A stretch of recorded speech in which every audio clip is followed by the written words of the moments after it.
leader mondial, l'association que j'ai créée en 2000 est heureuse de vous accueillir pour manifester notre joie du renouvellement du label French Tech Clermont-Auvergne pour notre région.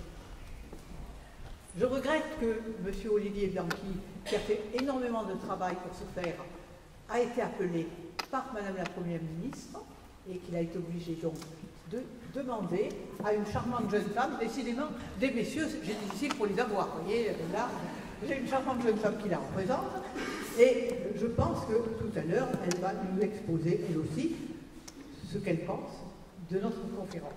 Elle s'appelle Blandine Gaillot, elle est conseillère Auvergne Métropole, déléguée du numérique.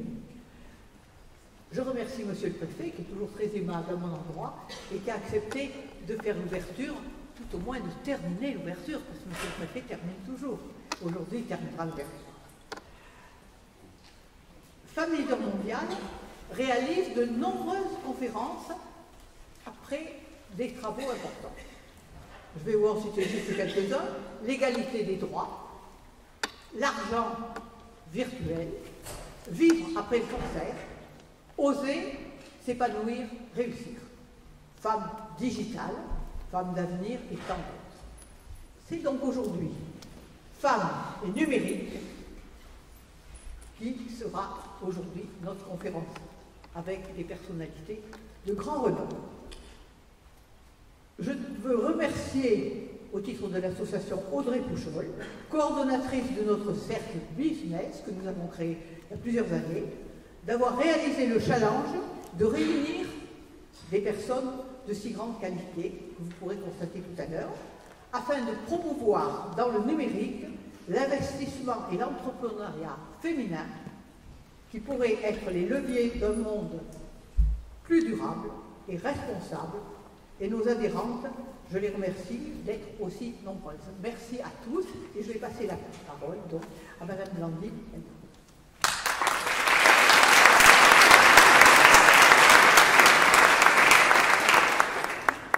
Bonsoir à toutes et tous.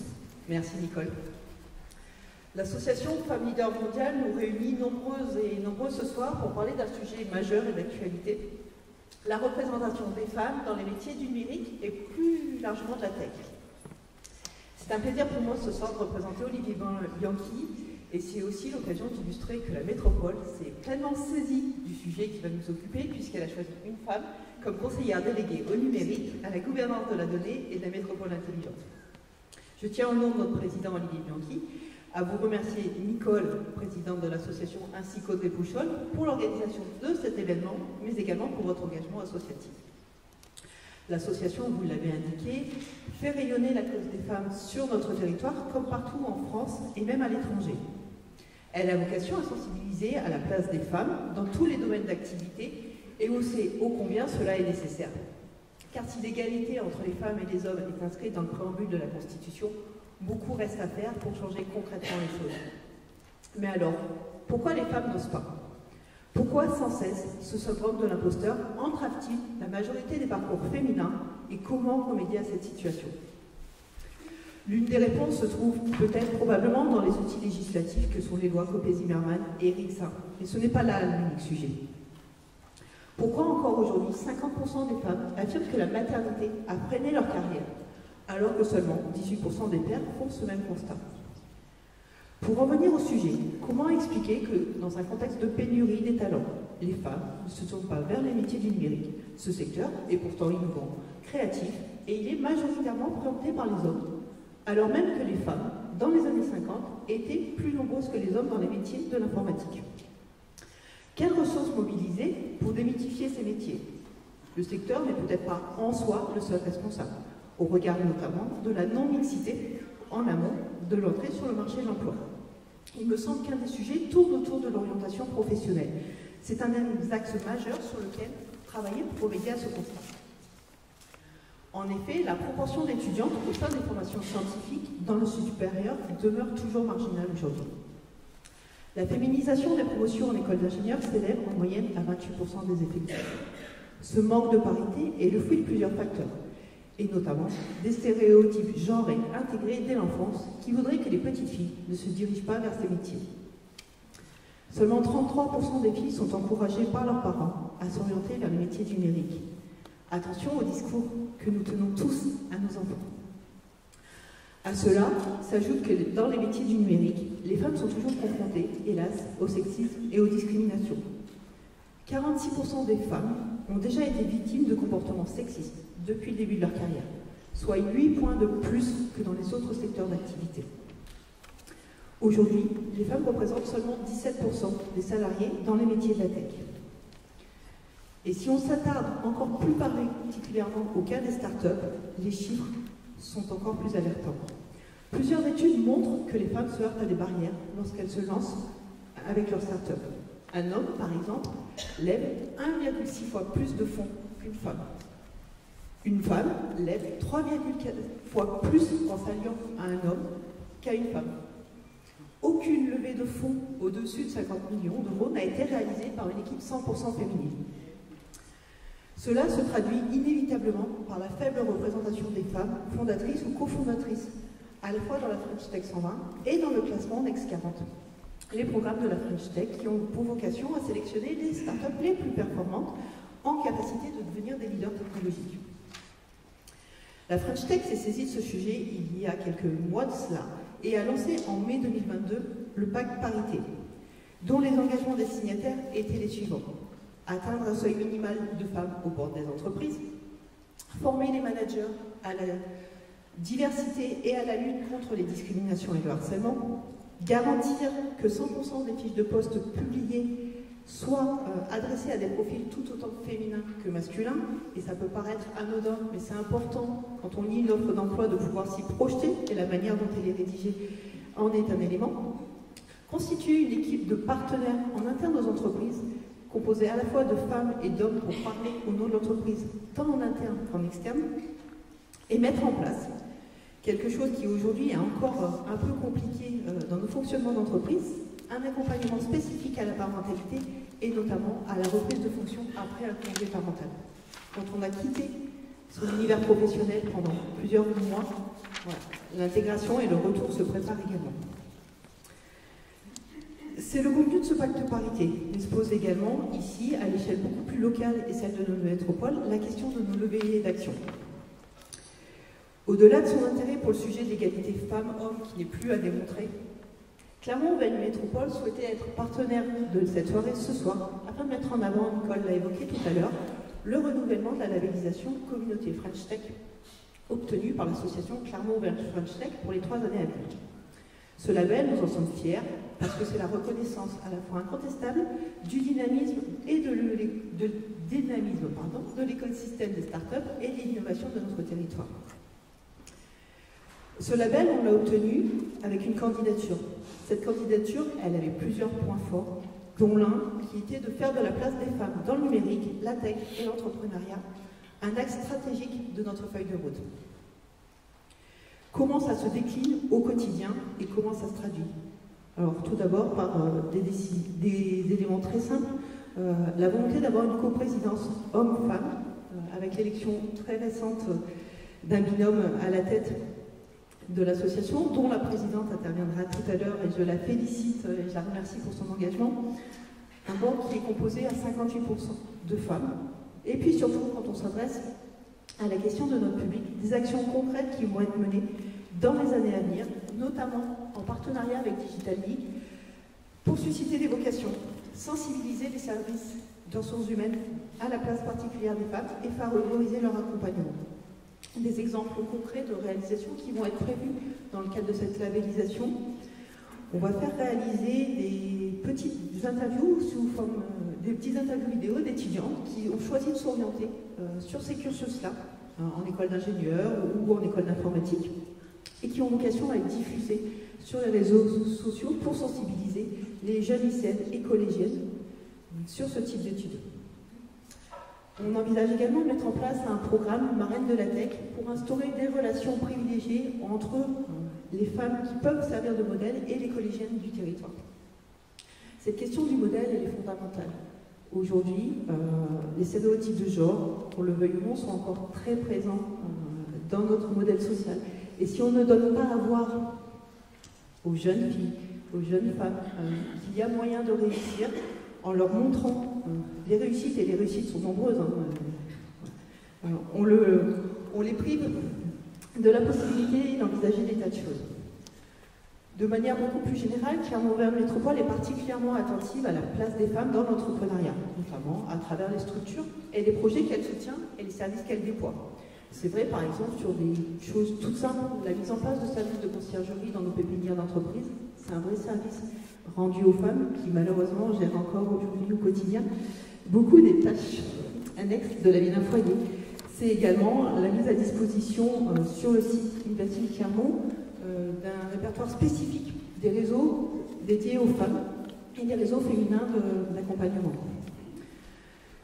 D'une manière plus globale, il est dommage que ce secteur du numérique, et plus largement de la tech, se prive aujourd'hui de 50% de la population dans un contexte où il est difficile de recruter et où on manque de talents. J'ai une conviction personnelle qui est que ce sujet il avancera réellement qu'à partir du moment où c'est les hommes qui commenceront à en parler un peu plus que les femmes. C'est à ce moment-là qu'on se dira qu'il y a eu un bout d'acculturation. Donc aujourd'hui on le fait, on parle en tant que femme et on essaie de mobiliser. Le jour où on verra sur cette thématique-là des hommes prendre le relais, je pense qu'on aura marqué pas mal de points. Si je devais retenir aujourd'hui qu'un élément, en ce qui concerne le sujet du numérique et de l'innovation, c'est que l'innovation, elle ne peut pas, elle ne doit pas être que technique. Être innovant aujourd'hui, c'est immanquablement être innovant sur la thématique environnementale, mais c'est surtout, et c'est ce qui va nous préoccuper ici ce soir, c'est être innovant en matière sociale. Et c'est une des dimensions à laquelle la métropole est particulièrement sensible. Si nous avons collectivement la volonté d'agir et les possibilités d'action chacun à son échelle, alors la réussite sera là.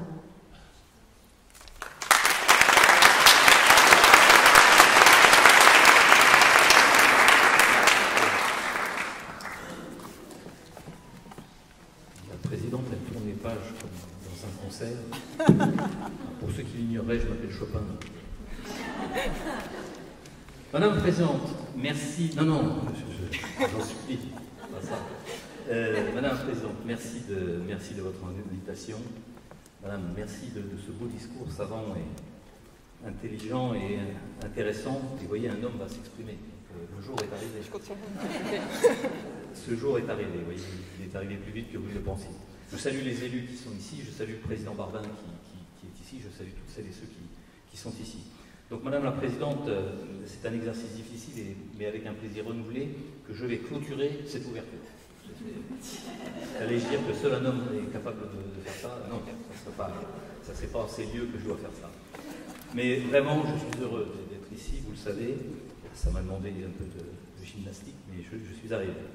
Une nouvelle fois, l'action m'est donnée de saluer votre action, Madame la Présidente, et au travers, vous, évidemment, l'œuvre de l'association Femmes Leaders Mondiales. Nous sommes donc réunis aujourd'hui pour échanger autour d'un nouveau sujet de société, encore trop peu médiatisé, à notre sens, à savoir la parité dans le numérique. Cette question devient en effet, comme vous l'avez très bien dit, une préoccupation majeure dans notre société et pour cause. Le numérique, vous le savez, mesdames et messieurs, est un secteur en constante évolution qui impacte, on en parlait tout à l'heure, tous les aspects de notre vie.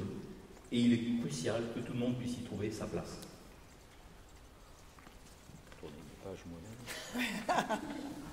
Malheureusement, comme vous le fîtes, nous constatons encore trop souvent une absence de mixité dans ce domaine. Les femmes, les personnes issues des minorités ethniques, les personnes handicapées, ne les oubliez pas, et les personnes issues de milieux défavorisés sont souvent sous-représentées dans les métiers du numérique. Cela doit changer. Il est aussi important de rappeler que la mixité n'est pas seulement une question de justice sociale, c'est également, et vous l'avez dit, un enjeu économique majeur. Le numérique est un secteur qui connaît une croissance fulgurante et qui doit donc être accompagné par les services de l'État, mais aussi par les chambres consulaires, Monsieur le Président. En tant que préfet, je suis en effet convaincu que nous devons agir de concert pour favoriser cette mixité. Si le gouvernement accorde une grande importance à la promotion de l'égalité entre les femmes et les hommes et à ces enjeux, c'est qu'aujourd'hui, la question de la parité apparaît bien comme un élément déterminant, à la fois en termes d'acquis démocratiques, de performance économique, de cohésion sociale, mais aussi comme un sujet central de modernisation de la vie politique. Cela passe par plusieurs actions concrètes, vous en avez rappelé un certain nombre, madame, notamment la sensibilisation des jeunes, dès leur plus jeune âge, au métier du numérique, et évidemment en particulier les filles et les personnes issues des milieux défavorisés. Les nombreuses missions portées par le service civique vont en ce sens, mais aussi sur la promotion des politiques de diversité et d'inclusion à destination des entreprises. La mixité et l'égalité professionnelle font partie des grandes préoccupations de l'État. Pour rappel, l'égalité entre les femmes et les hommes a ainsi été déclarée grande cause du quinquennat par le président de la République. Et enfin, en soutenant les initiatives visant à développer les compétences numériques des populations les plus éloignées de l'emploi. Vous avez peut-être entendu parler du déploiement des maisons France Service, dans lesquelles les maisons, les aides au numérique trouvent tout leur sens. Mesdames et messieurs, je suis convaincu que nous pourrons faire du numérique un domaine inclusif et ouvert à tous. Quand je dis tous, vous avez bien compris que ça veut dire toutes. Cette mutation est en cours, même si les avancées réalisées n'effacent pas encore les difficultés qui persistent et que vous avez rappelées. Je sais que dans cette salle, il y a de nombreux professionnels du droit dans l'assistance. Je saisis donc cette occasion pour saluer votre rôle, votre action en faveur de l'accessibilité et l'effectivité des droits affirmés dans notre Constitution, comme vous l'avez rappelé, dans nos lois et dans nos règlements. Si je suis à vos côtés aujourd'hui, Madame la Présidente, outre le plaisir de vous retrouver, c'est aussi pour encourager l'entrepreneuriat au féminin. C'est pour encourager notre jeunesse à prendre confiance dans ses choix professionnels et à oser. Le terme est fort. Votre manifestation aujourd'hui va contribuer à déconstruire les stéréotypes de genre. C'est collectivement que nous parviendrons à faire évoluer ces inégalités. Je vous remercie.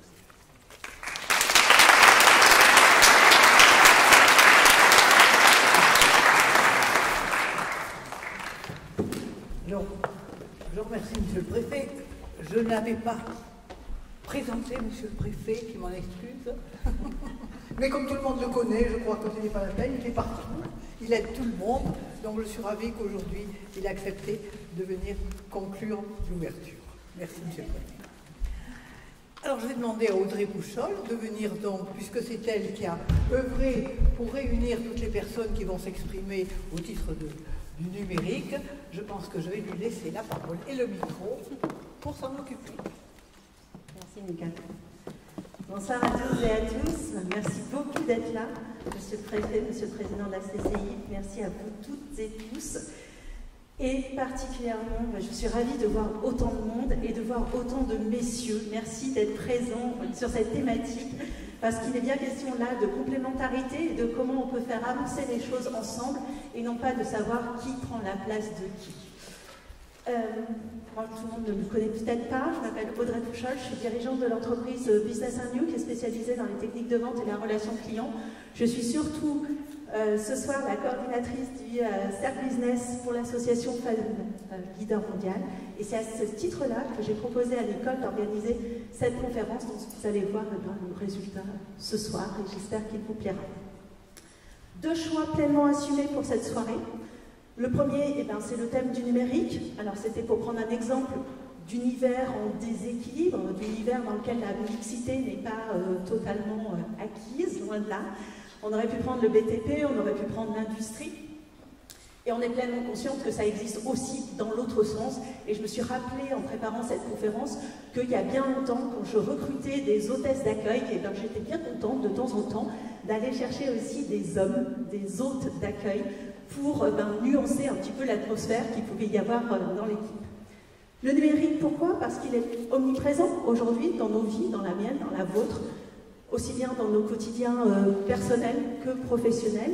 Et puis parce que moi j'ai la chance, je regarde un peu au fond là-bas, de travailler avec beaucoup d'ingénieurs, dont des femmes, qui sont très loin des stéréotypes qu'on peut avoir sur elles, et elles m'inspirent au quotidien.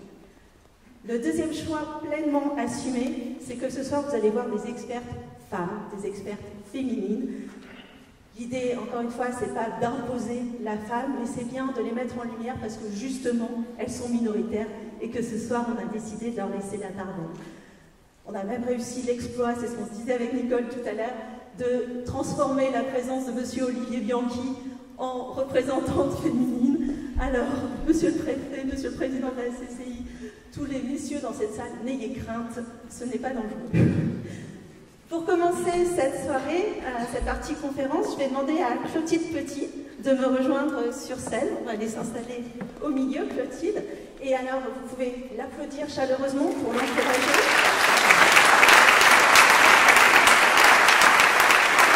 Et puis aussi, parce qu'elle arrive de Lyon, alors c'est pas la Silicon Valley, mais c'est quand même un trajet qu'elle a fait pour nous, et cela nous honore. Merci beaucoup, Clotilde, d'être avec nous ce soir. Alors, je prends mes petites fiches, hein, vous avez vu que j'ai des fiches super numériques. Pour appuyer justement cette complémentarité, moi je voulais quand même souligner que c'est un homme qui nous a mis en relation ce soir. Donc, voilà. Et j'ai trouvé que c'était une super idée parce que, Clotilde, vous allez le voir, elle travaille dans le secteur du médical et Nicole l'a rappelé tout à l'heure, à Femme Leader Mondial, on a une grande tradition de conférences organisées autour des maladies cardiovasculaires, du cancer, toutes ces choses qui tournent autour de notre santé. Et vous allez voir que Clotilde elle va nous permettre de mettre une sorte de fil rouge avec ça et de passer du médical au numérique en douceur. Clotilde, qui es-tu? Et puis c'est quoi Pulse Life et ce secteur du médical que tu défends ce soir? D'abord Audrey, merci beaucoup. Audrey, Nicole, merci beaucoup pour votre invitation ce soir. Je suis extrêmement fière de porter l'étendard ce soir de la technologie, de l'entrepreneuriat féminin. Et voilà, je suis très heureuse d'être là. Moi, je suis Clotilde Petit, je suis cofondatrice de 360 Médical, qui a deux entités. Une première entité qui crée Pulse Life, le Google professionnel des médecins. Aujourd'hui, on a plus de 700 000 utilisateurs soignants dans le monde qui prennent des décisions médicales éclairées grâce à nos outils, nos technologies, notamment basées sur de l'intelligence artificielle. La deuxième entité de 360 Médical, c'est Billy. C'est un service d'accompagnement des laboratoires pharmaceutiques dans la promotion du médicament, une promotion éthique et qualitative qui est réellement positionnée au service du soignant. On utilise la donnée comportementale qu'on récupère de Pulse Life pour affiner l'approche auprès des médecins. Donc voilà, aujourd'hui 360 Médical, c'est un peu moins de 100 collaborateurs, plusieurs millions de chiffres d'affaires, et on est présent dans le monde, en France, en Espagne, en Amérique latine, au UK. Mon rôle, moi, c'est d'être directrice générale. J'aime bien dire que je transforme une vision stratégique en plan d'action, en résultats sonnants et trébuchants. Mon rôle, c'est de travailler sur l'organisation des équipes, mettre les bonnes personnes au bon endroit pour relever les bons challenges et nous permettre d'avancer. Et alors, quand on te voit ce soir, tu es toute jeune. On se dit que cette entreprise, tu l'as créée en 2014, si je ne dis pas de bêtises, on est bien ça. Comment tu as eu cette envie d'entreprendre? Comment ça t'est venu, cette idée saugrenue, finalement? Oui, effectivement, je suis peut-être toute jeune, mais j'ai quand même 37 ans, donc c'est plus si jeune que ça. Et je voulais aussi vous dire que j'avais 3 enfants et 3 enfants qui étaient petits, et un mari évidemment merveilleux qui simplifie cette approche. Ce qui m'a emmené à entreprendre, j'ai réfléchi un petit peu avant cette conférence pour me demander qu'est-ce qui avait fait de moi une entrepreneuse. J'ai trouvé 2 choses dans mon parcours qui m'ont semblé significatives. Moi, je suis fille de médecin et d'une prof, un milieu assez classique, une éducation relativement conservatrice, rien de très très nouveau, mais j'ai la grande chance d'avoir 3 frères. Et ces 3 frères, ça a vraiment forgé d'un côté ma capacité à évoluer dans des milieux d'hommes, parce que je connais bien les hommes. Et donc ils ne font pas peur. Non, ils me font pas peur, et même il y a un moment où j'étais plus à l'aise dans des milieux plutôt masculins que féminins. Et donc ces 3 frères, ça m'a forgé parce que depuis toute petite, je me suis toujours dit qu'il était hors de question que je ne fasse pas la même chose qu'eux. Je me souviens que c'était la même chose, soit pour une course à pied où il faut aller au bout du chemin, il était hors de question que j'arrive la dernière. Et de la même manière, si ils avaient 32 pâtes dans leurs assiettes, il était hors de question que j'ai pas 32 pâtes dans mon assiette. Donc ça a toujours été effectivement très fort et ça m'a vraiment construite. Et puis l'autre force, l'autre grand cadeau, je pense que mes parents m'ont donné, c'est cette notion de confiance. On parlait tout à l'heure de syndrome de l'imposteur. Moi, j'ai des parents qui m'ont appris que tout était possible. On m'a répété 1000 fois peut-être, quand on veut, on peut. Quand on veut aller cueillir ses rêves, on peut aller les chercher. Et donc ça, forcément, ça ouvre un champ des possibles mental qui est extrêmement large.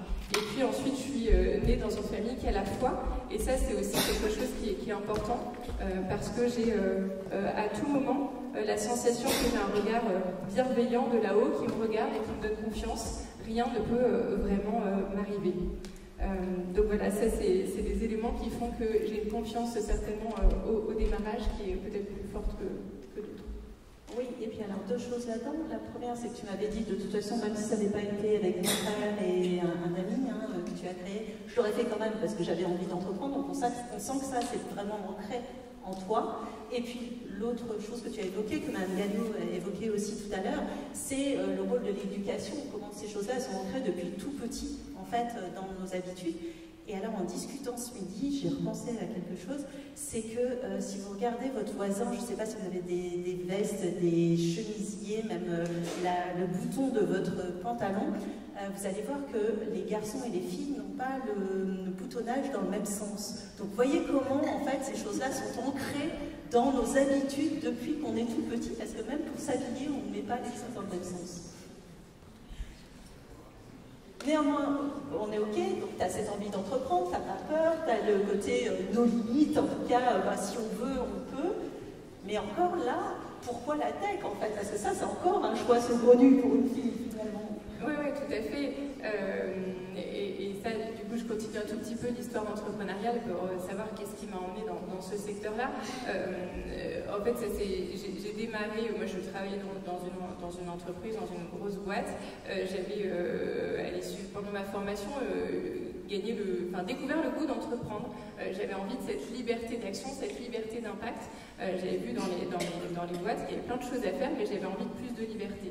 Et donc un jour, mon frère m'a appelé, mon frère est médecin, à ce moment-là, il est interne, oncologue, radiothérapeute, et il me dit j'ai une super idée, j'ai vraiment une idée de boîte, par contre, je ne sais pas du tout comment faire. Et donc c'est comme ça que ça a démarré. Moi je lui ai dit mais cherche pas plus loin, c'est moi. Moi j'ai pas d'idée mais je sais comment faire. Et donc c'est un beau message sur la complémentarité. Exactement. Parce que on est frères et sœurs, on vient du même berceau et pour autant on a des approches qui sont extrêmement complémentaires et ça se voit aujourd'hui dans le rôle qu'on a chacun dans la boîte. Grégoire porte la vision, il porte l'expertise médicale et moi mon rôle est beaucoup plus sur le déroulé opérationnel de cette vision. Et ta question ensuite c'était comment est-ce que je suis arrivée dans la tech. La tech, j'y serais pas arrivée toute seule, j'avais envie d'entreprendre, mais je serais jamais partie toute seule dans la tech, avec certainement les a priori qu'ont les femmes encore aujourd'hui, se dire c'est peut-être pas très sexy, en fait, ça me paraît un peu obscur, je comprends beaucoup mieux les cosmétiques. En tout cas, oui, non, mais c'était ce que je ressentais à l'époque, en tout cas, c'est ce que j'ai ressenti à l'époque. Et du coup, quand il m'a appelé, j'étais pas forcément partie pour la tech. Moi, ce qui m'a séduite, c'était le sens de la mission, déjà. Aller dans le secteur médical, on allait résoudre cette problématique des connaissances médicales qui explosent, apporter une solution pratique pour aider le médecin à prendre la bonne décision, et ça, s'investir sur des sujets qui ont du sens, c'est ça qui m'a porté ma motivation, beaucoup plus qu'aller dans la tech. Et aujourd'hui, je sais que dans les femmes qui ont envie de s'investir dans la tech, c'est sur des sujets de l'éducation, du social, là où on peut avoir un impact positif sur le monde. Donc voilà, moi c'est comme ça que je suis arrivée dans la tech. Après, moi c'est un secteur que j'ai envie de recommander.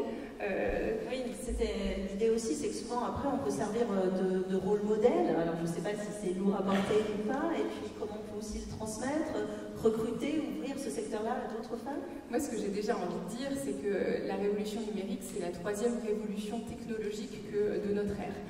C'est un tsunami qui vient révolutionner nos manières de vivre et on doit effectivement être présente pour prendre ces décisions, pour inventer le monde de demain. On ne peut pas le laisser simplement à une partie de la planète, cette innovation. Donc on a besoin de nous. En tant que femmes, on a besoin de prendre notre place. Et cette place, je pense qu'elle est plus facile à prendre peut-être que dans d'autres secteurs. Moi j'ai travaillé un petit peu, pas très longtemps, mais quand même dans des secteurs qui étaient plus industriels. Et le monde de la tech est un monde qui est assez jeune, ça pour le coup un côté, ça manque certainement de diversité d'âge, mais on a quand même des nouvelles générations qui sont beaucoup plus, enfin en tout cas qui sont ouverts à la mixité et qui laissent une place aux femmes peut-être plus facilement que ce que j'ai pu, à titre personnel, vivre dans d'autres secteurs. Et tu disais même qu'ils recherchent, c'est-à-dire que tu as des équipes, quand on échangeait en préparant, tu me disais il y a des équipes où j'aimerais, et même les membres de l'équipe, les collaborateurs aimeraient avoir davantage de mixité dans leur équipe. Et après, ça se fait ou ça se fait pas en fonction de qui on rencontre et qui on a l'opportunité d'embaucher, mais il y a une volonté même. Tout à fait. Je crois qu'aujourd'hui, l'intérêt de la diversité, plus personne la remet en question. D'un côté, moi j'ai ce sentiment-là qu'une équipe diverse, on potentialise les qualités, on ouvre un nouveau champ des possibles, et puis les défauts se gomment. Quand on n'a pas 10 fois le même défaut qui s'exprime dans une équipe, évidemment, on est une équipe qui est plus équilibrée et qui va aller plus loin, être plus performante. Et concrètement, comment tu traduis ça justement dans ta politique RH, dans ton recrutement? Alors nous, on est comme toutes les boîtes de la tech, on a des grandes difficultés à recruter tout court en ce moment. On a quand même la chance d'avoir une équipe au global qui est relativement équilibrée à 50% d'hommes et 50% de femmes. Ça, c'est la vision macro, mais la vision micro, elle est affreuse parce qu'on n'a que des tech et des data qui sont des hommes. On a une femme uniquement tech, et côté marketing, vente, là, on n'a que des femmes. Et quand on cherche à recruter un chef de projet digital homme, on n'en a pas. Et quand on cherche à recruter une femme data, on n'en a pas.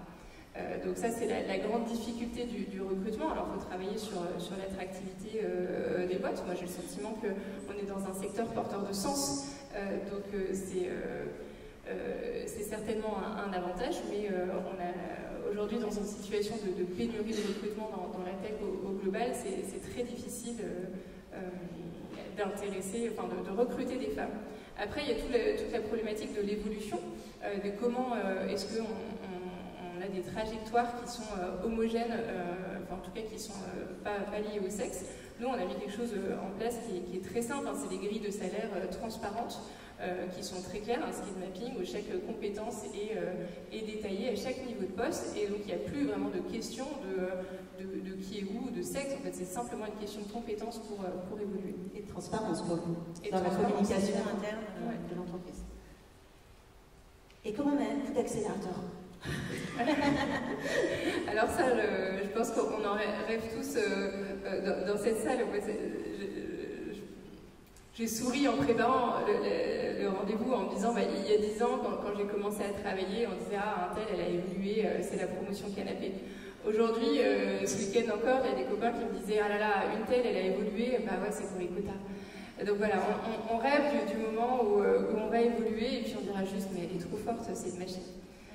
Ça, je savais, on avait évoqué ça, on avait parlé du fast-pass, cette idée que finalement, mettre un quota, ça a aussi le côté, des fois, un double tranchant, parce qu'il y a cette interprétation qu'on peut en faire en disant, oui, mais si elle l'a eu, c'est uniquement parce qu'il y avait un quota rempli. Ça peut semer le doute.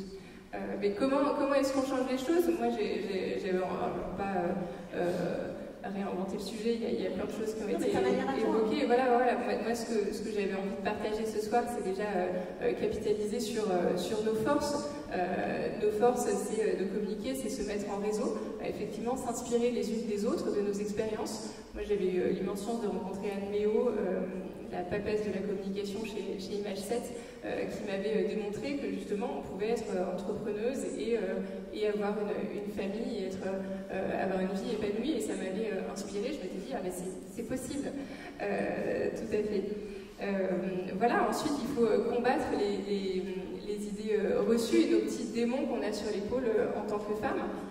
Les petits démons, c'est le syndrome de l'imposteur duquel on parlait tout à l'heure, être capable de le faire taire. Et comment est-ce qu'on le fait taire? On le fait taire, c'est en apprivoisant aussi ses doutes, en ayant conscience des moments où, moi, à titre personnel, j'ai des moments où je sens que j'ai ma confiance qui descend un peu, je me sens un peu moins bien dans mes baskets, je me sens moins légitime. Et bien voilà, c'est en prendre conscience et me dire, ben voilà, Claude, de quoi tu as besoin pour remonter en confiance et être à nouveau bien dans tes baskets. Et prendre le temps de réfléchir à ça et de gérer sa confiance comme on gère un indicateur. Ça, on sent bien le côté opérationnel. Voilà. Et puis, tu parlais aussi de mentoring, de choses qu'on pouvait mettre en place.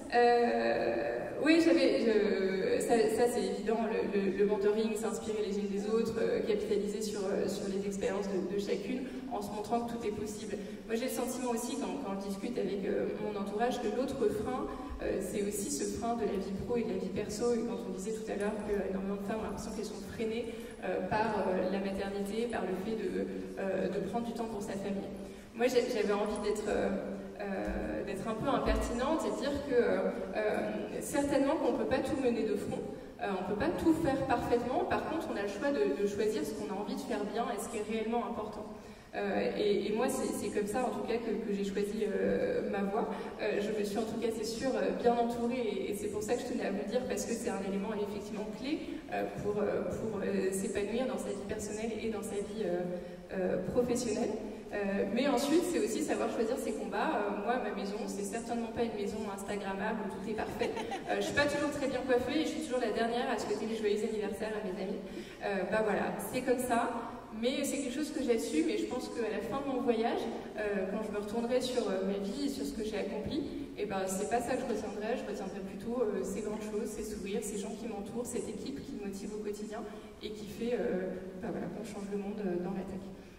Et alors justement, tu m'offres une très très belle transition pour conclure. En fait, si on veut changer, qu'est-ce qu'on change là concrètement dès demain quand on rentre dans nos entreprises?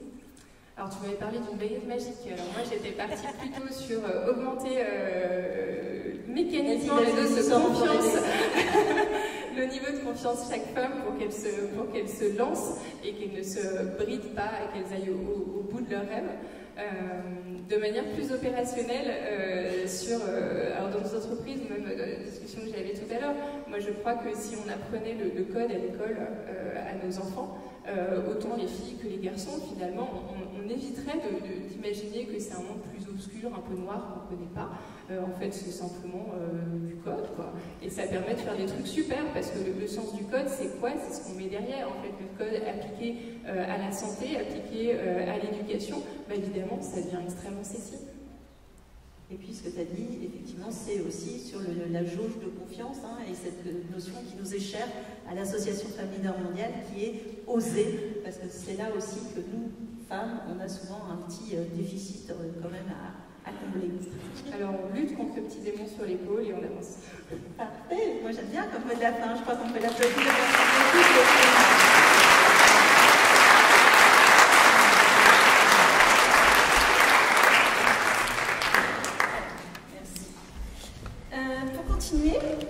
On vous propose donc une table ronde pour continuer à échanger sur ces sujets-là.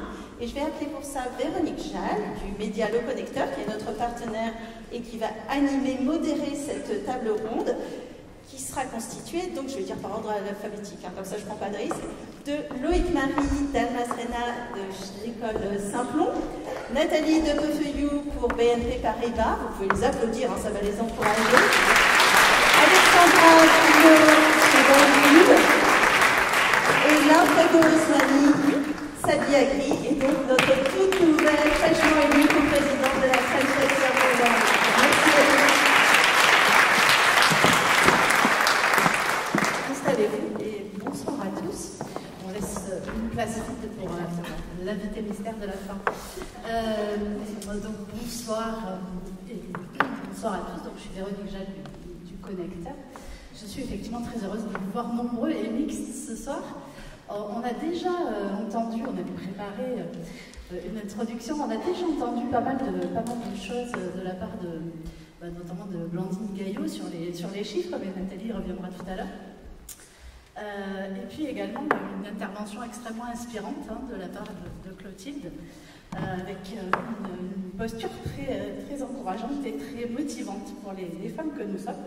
Et effectivement, on est dans une configuration assez rare, 5 femmes en tribune. Donc, voilà. Mais on s'est dit aussi avec Audrey que c'était exceptionnel et c'était pour lancer peut-être une série. Alors, on a pas mal discuté en amont avec les différentes intervenantes, et puis quand on prépare comme ça une conférence, c'est un sujet qui revient un peu dans les conversations quotidiennes, et en fait, je pense qu'on peut dire que ça reste aujourd'hui encore un sujet assez clivant, ces sujets d'égalité, de parité, et même parmi les femmes. Vous l'avez évoqué, hein, le sujet des quotas, par exemple, dont certaines considèrent que c'est nécessaire, et d'autres s'arc-boutent dès qu'on prononce le mot. Le mot de féministe aussi, parfois c'est revendiqué, parfois c'est un mot honni. Bref, on a pas mal de sujets comme ça qui sont plutôt très clivants et qui génèrent des réactions un peu épidermiques. L'idée ce soir, c'était finalement de ne pas refaire le constat, même si on va quand même prendre un moment peut-être plus court pour le rappeler, parce qu'en fait, il y a cette notion, et on y reviendra tout à l'heure, de prendre conscience. À partir du moment où on a compris, où on a chaussé ses lunettes, et qu'on ne voit plus les choses de la même façon, on peut commencer à transformer.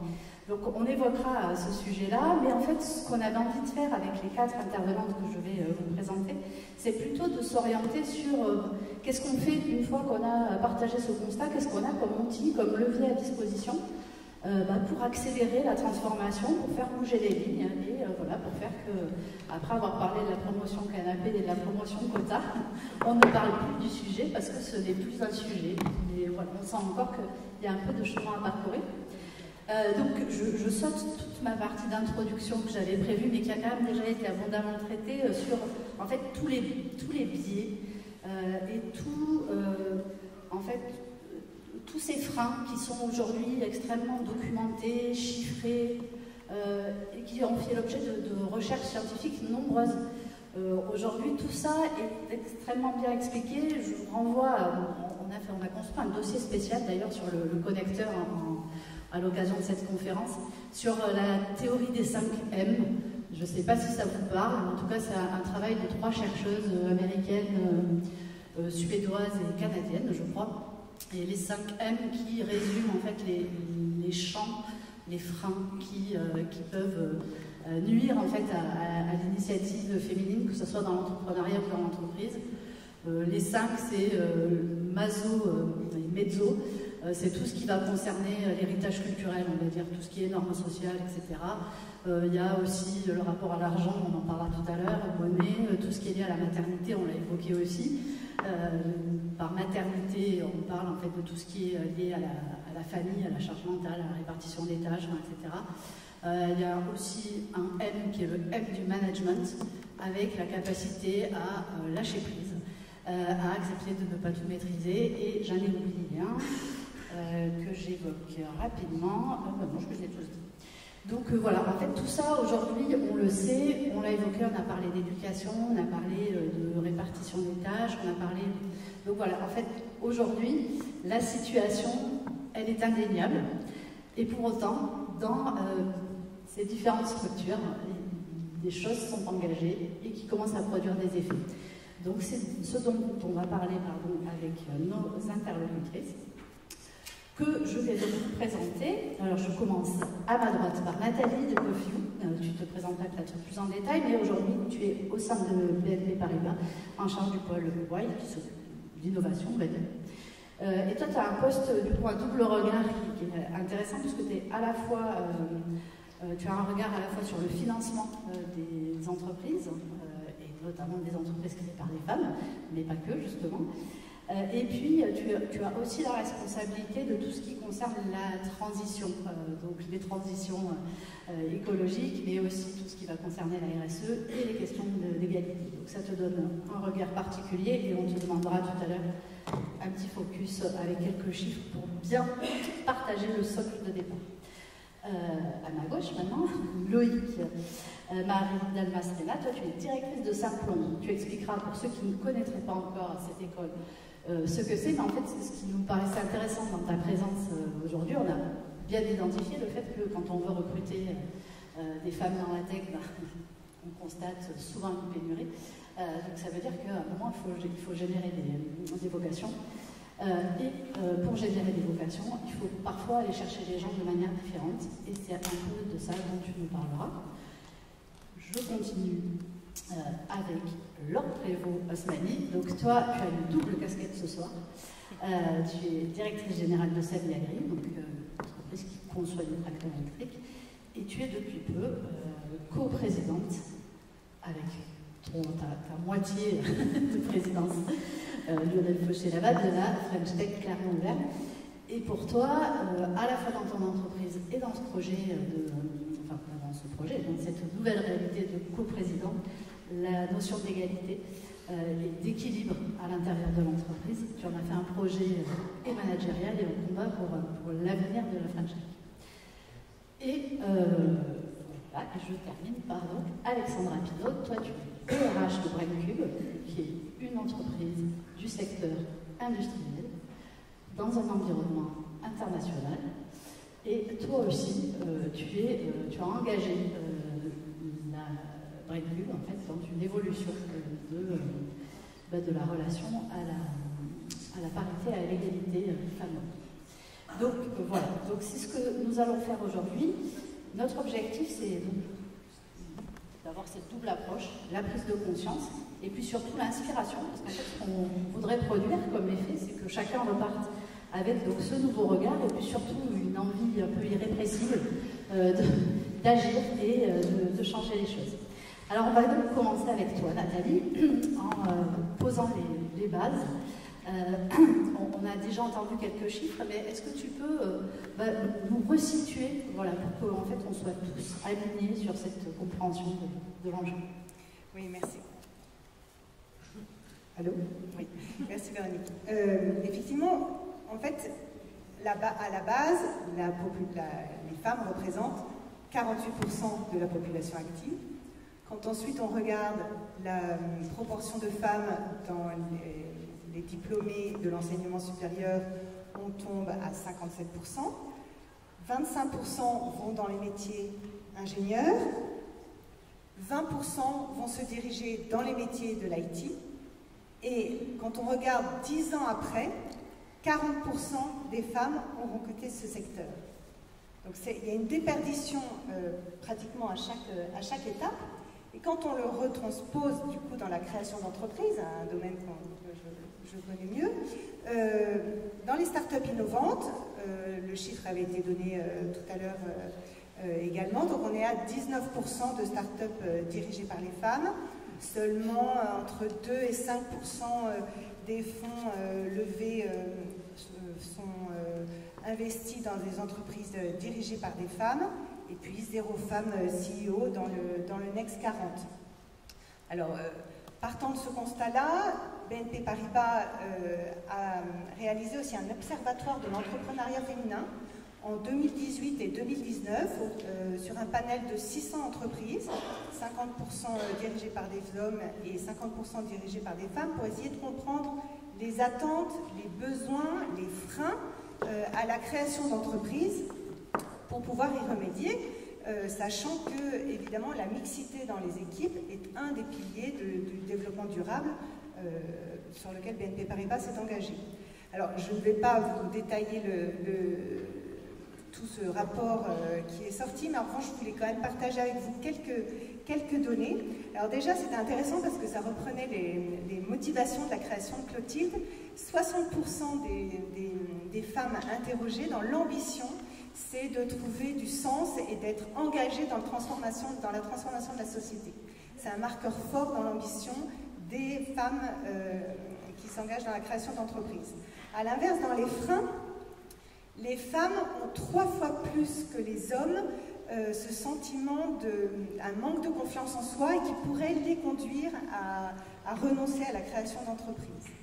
Après, dans l'accompagnement, 44% des femmes font partie d'un réseau, mais seulement 10% considèrent que c'est un réseau, c'est un objectif de business, ce qui n'est pas du tout, ce qui est une proportion inverse chez les hommes qui intègrent des réseaux.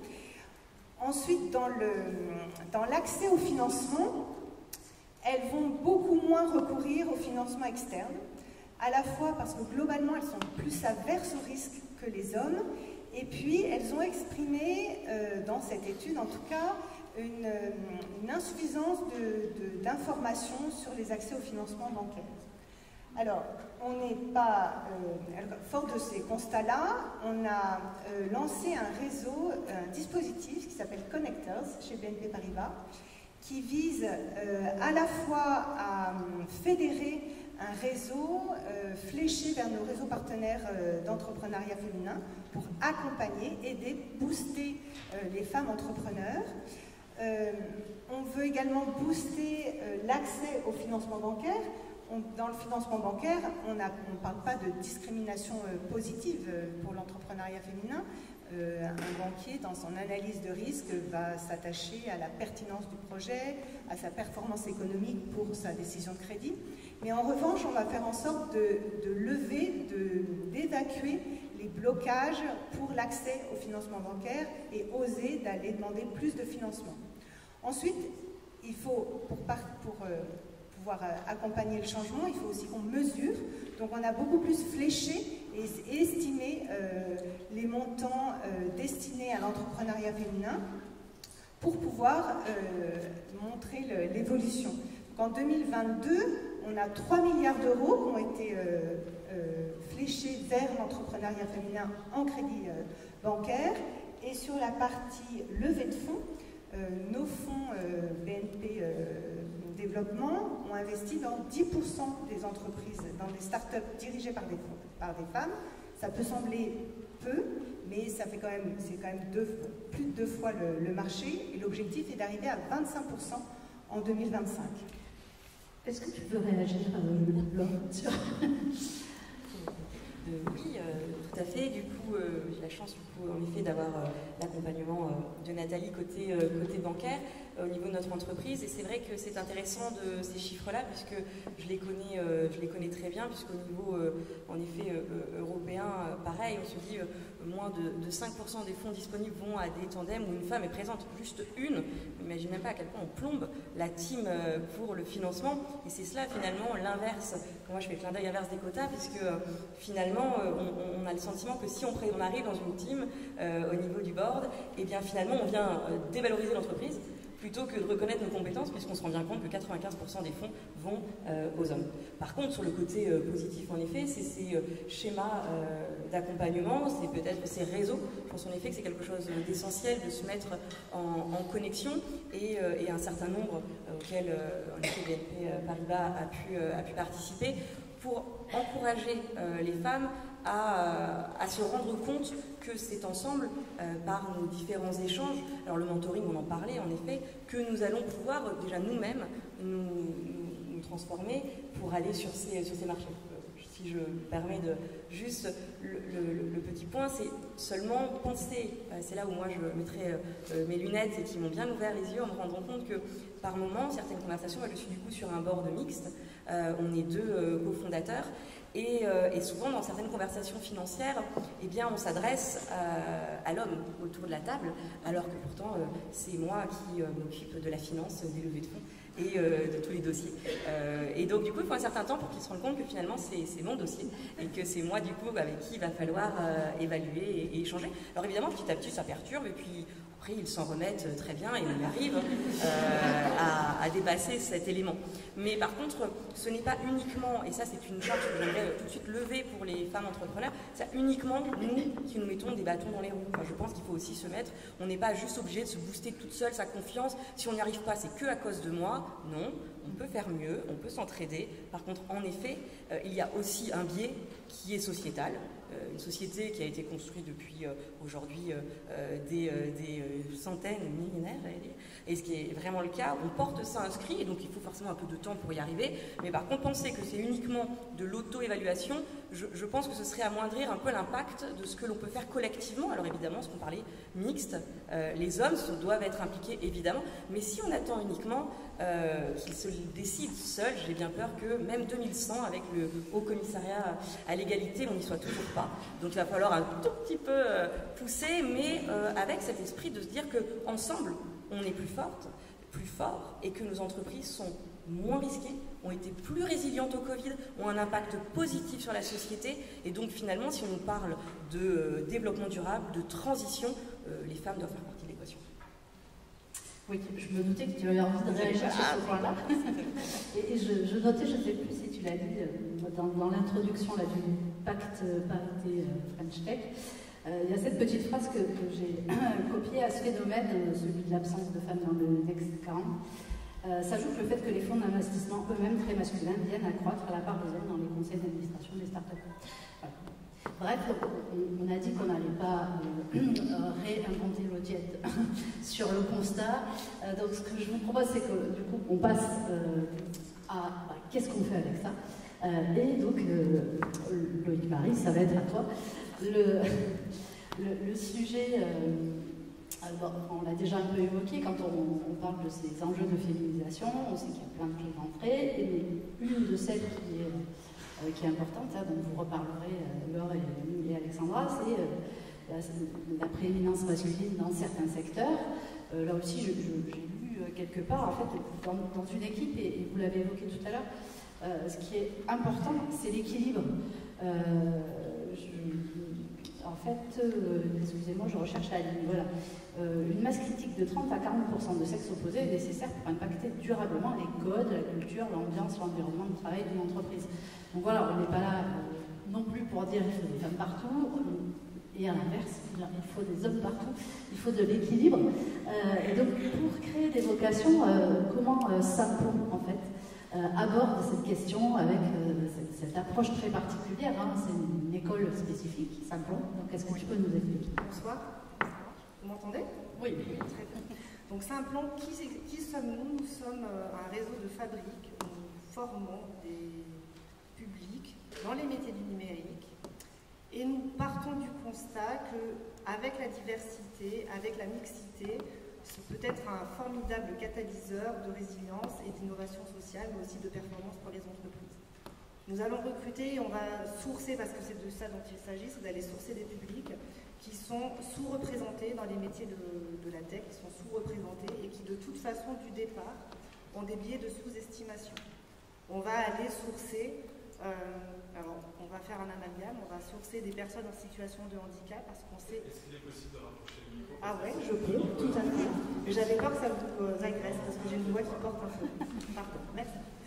Donc on va aller sourcer des personnes en situation de handicap, on va également aller sourcer des réfugiés, mais aussi des femmes, parce que ces personnes-là, si on ne va pas les chercher, si on ne va pas les prendre par la main, ce ne sont pas des profils qui viendront dans les formations et dans les métiers de la tech.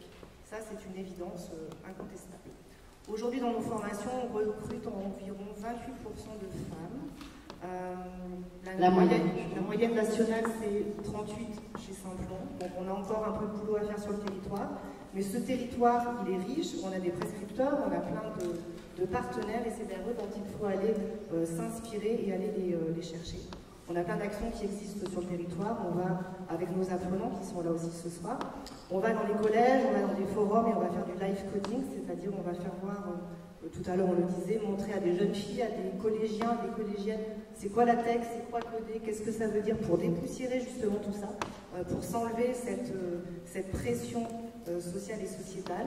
On va dans des actions plus spécifiques dans le centre de formation des droits de la famille et des femmes, école de la deuxième chance, mission locale, parce que c'est dans ces publics-là qu'on peut aller chercher ces vocations et les futurs talents pour les entreprises, parce que c'est de ça dont il s'agit aussi. Et alors vous avez été assez loin, je pense que ça peut faire réagir dans un premier temps, mais tu vas expliquer la philosophie, en créant le SAS Hackeuse.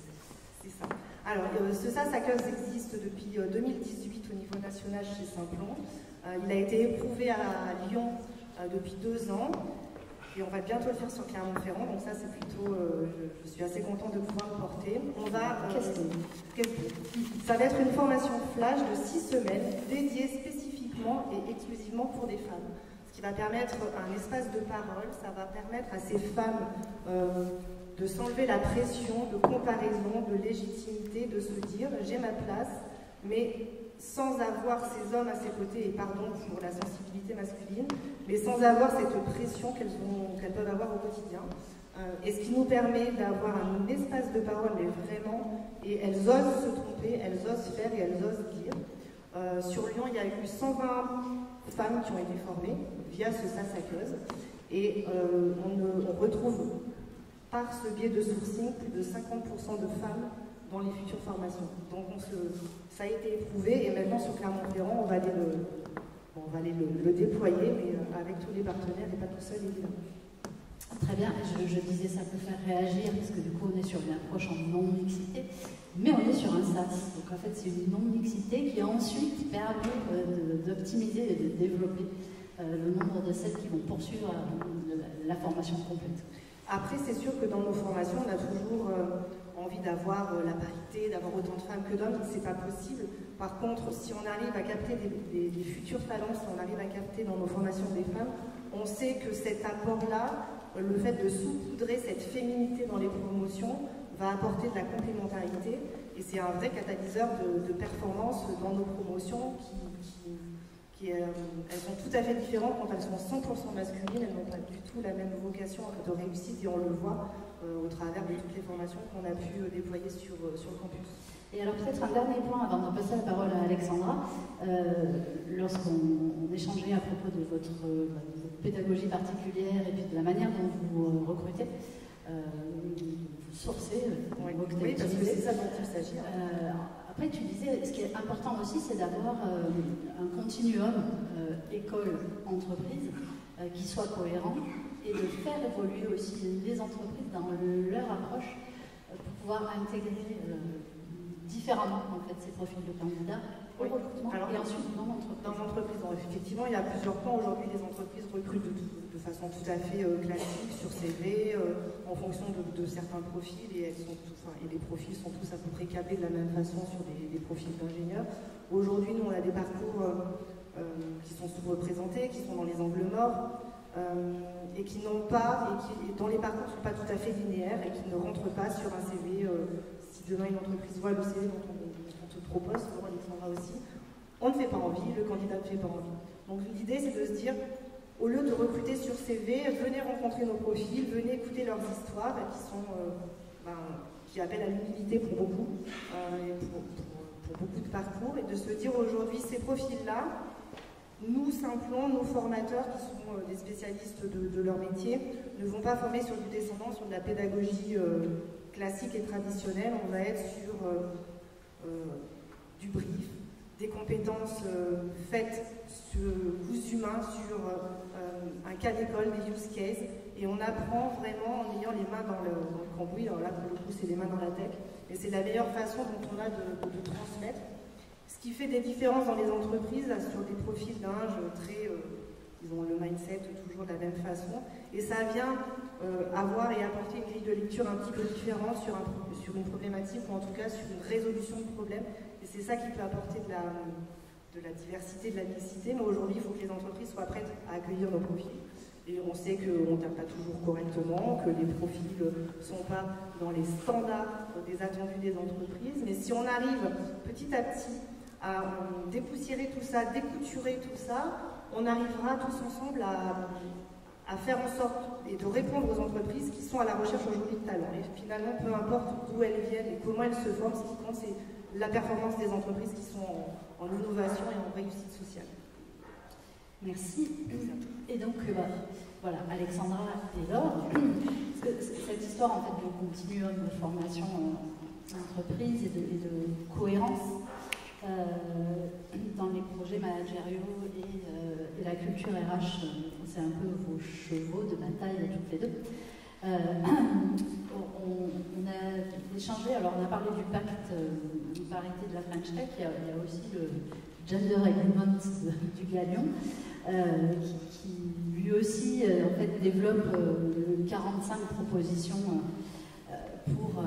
pour améliorer la parité, pour plein de raisons, et notamment que vous avez évoqué, Clotilde, parce qu'il faut de la diversité, parce qu'il faut tous les regards dans une entreprise pour être efficace. Et donc, dans ce pacte du Galion, on parle culture de l'égalité, on parle respect et exemplarité, on parle volontarisme dans le recrutement et adaptation dans les approches, ça fait écho à ce que tu viens de dire, Loïc Marie.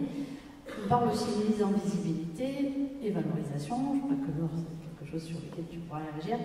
Et puis aussi de choses très pratico-pratiques, de l'organisation des congés maternité, de la facilitation de l'aménagement des conditions de travail, de l'objectivation des grilles de salaire, etc. Et notamment du développement des rôles modèles.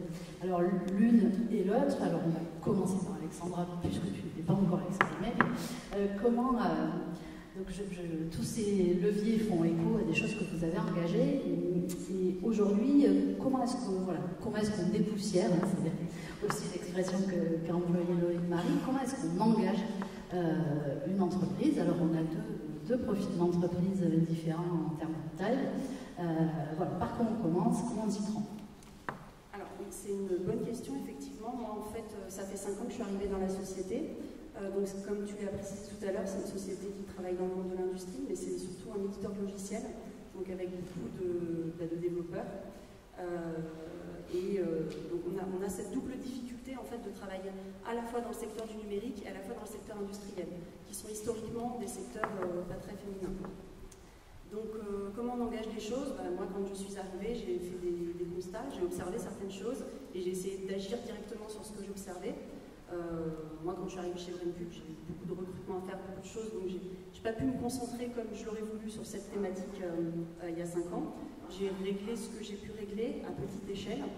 Et là, maintenant, j'ai une équipe RH plus staffée. Je travaille avec un responsable recrutement. Voilà, et donc on a plus de temps pour s'engager dans ces thématiques et pour faire bouger les lignes. Moi, chez Brainpub, ce que j'ai à cœur de développer, c'est une vraie politique autour de la qualité de vie et des conditions de travail. Le but, c'est que les collaborateurs se sentent bien, et c'est aussi d'en attirer de nouveaux, parce que voilà, les difficultés de recrutement, on les connaît tous. Donc en fait, j'ai souhaité mettre en place une politique autour de la parité, autour de l'égalité entre les femmes et les hommes. Pardon ? Attention. Oui, voilà, autour de l'égalité entre les femmes et les hommes pour justement s'inscrire dans cette qualité, dans ce contexte de QVCT et faire en sorte que tout le monde chez Brainpub se sente bien, que le fait d'être un homme ou une femme ne soit jamais un critère discriminant en fait. Et juste si je peux raconter une petite anecdote, comment ça m'est venu et pourquoi j'ai décidé de relancer ça il n'y a pas très longtemps. J'ai une collaboratrice qui est venue me voir, donc elle est maintenant référente égalité femmes-hommes chez Brainpub, elle est dans la salle aujourd'hui aussi. Et en fait, elle est venue me voir en me disant qu'une collègue était venue la trouver en lui disant qu'elle se sentait pas très bien, parce que donc elle travaille dans la data, dans la structuration de données. Quand elle est arrivée dans la boîte, il y avait une petite... peut-être 7 ou 8 femmes, à peu près la moitié d'hommes et la moitié de femmes qui occupaient ce poste dans cette équipe. Et en fait, il y a eu des départs, des hommes qui sont partis, des femmes qui sont parties, qui ont fait des mobilités internes, d'autres qui ont démissionné, on a recruté des hommes, et du coup elle s'est retrouvée toute seule en fait dans cette équipe.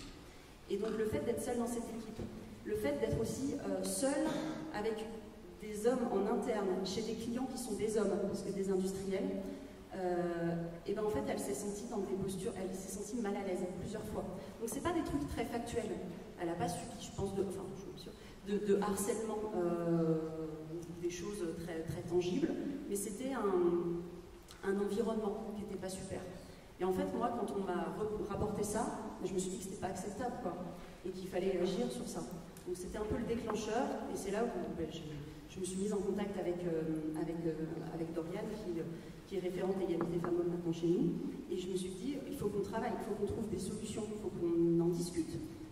Julien, qui est responsable recrutement, on en a discuté aussi pour augmenter le nombre de femmes, hein, parce qu'il faut aussi agir sur ça en fait. Nous, aujourd'hui, on est 30%, alors c'est pas comme notre motif, on n'est pas à 50-50, on est 30% de femmes, mais c'est pareil, dans les tech, sur la partie R&D, on est nombreuses, 30% dans la data, voilà, donc il y a des choses à faire aussi sur le recrutement, et donc voilà, c'est un peu comme ça qu'on a commencé à initier les choses chez Brainpub.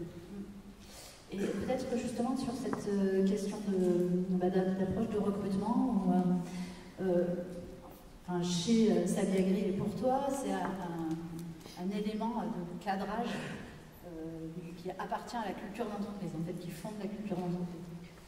Oui, tout à fait. Donc Saviagri, pour remettre un peu le contexte, donc nous sommes des tracteurs et des robots électriques pour l'agriculture, l'agroécologie. Donc si on reprend tous les milieux, finalement on fabrique, donc on a l'industrie, donc vraiment avec l'atelier de fabrication. Nous avons la conception, la robotique, avec tout le BE, et nous avons également dans un milieu agricole, qui lui aussi est principalement masculin. Donc nos quotas, c'est à peu près pareil, au niveau des chiffres, on est 30% de femmes, mais en effet, je rejoins le constat, quand on est macro, on se dit 30, pourquoi pas, avec une boîte de tech, bon, finalement, non, clairement, on est sur un secteur, et quand on va dans le BE, on constate bien qu'il est principalement masculin. J'ai la chance d'avoir quand même le bureau méca qui, lui, est de femmes, donc merci à Sigma de fournir des ingénieurs femmes sur le secteur. Mais en attendant, c'est vrai que c'est un biais qu'on se pose, et je me demande justement si le fait d'être des femmes, j'entends Clotilde aussi, cette transparence dans les grilles de salaire, des choses qu'on va mettre justement presque sans se questionner, c'est une évidence, donc on met des choses qui paraissent claires et qui rassurent, je pense, les collaborateurs, collaboratrices, puisque la question ne se pose pas, donc à partir de là, ça permet de se dire, ah bah ok, ici on avance. Et il y a aussi du coup comment on va recruter. Alors, vu que pour le moment, nous sommes 35 dans l'entreprise, donc c'est moi qui ai la casquette de DRH, donc ce côté-là, justement, je le vois et je le pilote. Mais quand on cherche des roboticiens, donc pareil, c'est sciences vers la data, autant vous dire qu'on reçoit quasiment pas de CV féminin. Et vraiment, c'est vraiment très triste quand à chaque fois... Bon bah oui, du coup, en effet, on aime beaucoup nos ingénieurs masculins robotiques, hein, mais encore un ingénieur qui a le même profil. Et donc peut-être, voilà, en effet, c'est très intéressant d'entendre que l'éducation est un levier, parce que l'entreprise ne peut pas venir combler ce qui n'existe pas sur le marché du travail aujourd'hui. Encourager, montrer que oui, on peut avoir des politiques internes fortes, mais en effet, on a besoin de soutien des écoles dès le plus jeune âge qui viennent justement encourager les femmes à se diriger vers ces professions.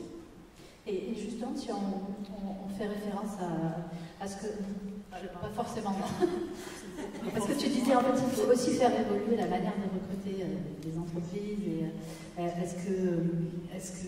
Est-ce que tu entends ça? Est-ce que c'est déjà quelque chose que vous avez fait évoluer aussi dans votre manière d'aborder les recrutements, l'évaluation des candidats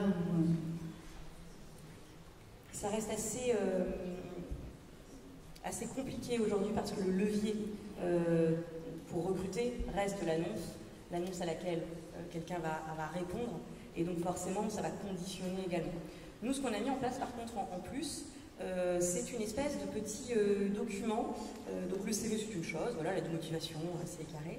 Mais on a fait une demande justement pour aller un peu plus comprendre, parce que l'humain est essentiel dans le recrutement. On peut avoir quelqu'un d'extrêmement compétent, s'il ne vient pas finalement rejoindre les valeurs et la culture de l'entreprise, c'est finalement une façon complexe d'intégrer, puisque peut-être déjà quelque chose, un échec en risque également.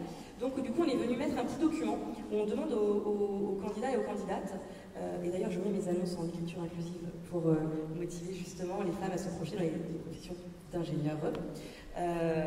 Et donc du coup, on met également des annonces, on leur demande plutôt de répondre à un petit document, quelles sont votre projection, votre vision, vos valeurs, et un petit peu qui vous êtes. Et donc ça nous permet peut-être justement d'avoir une histoire un petit parcours d'histoire de vie.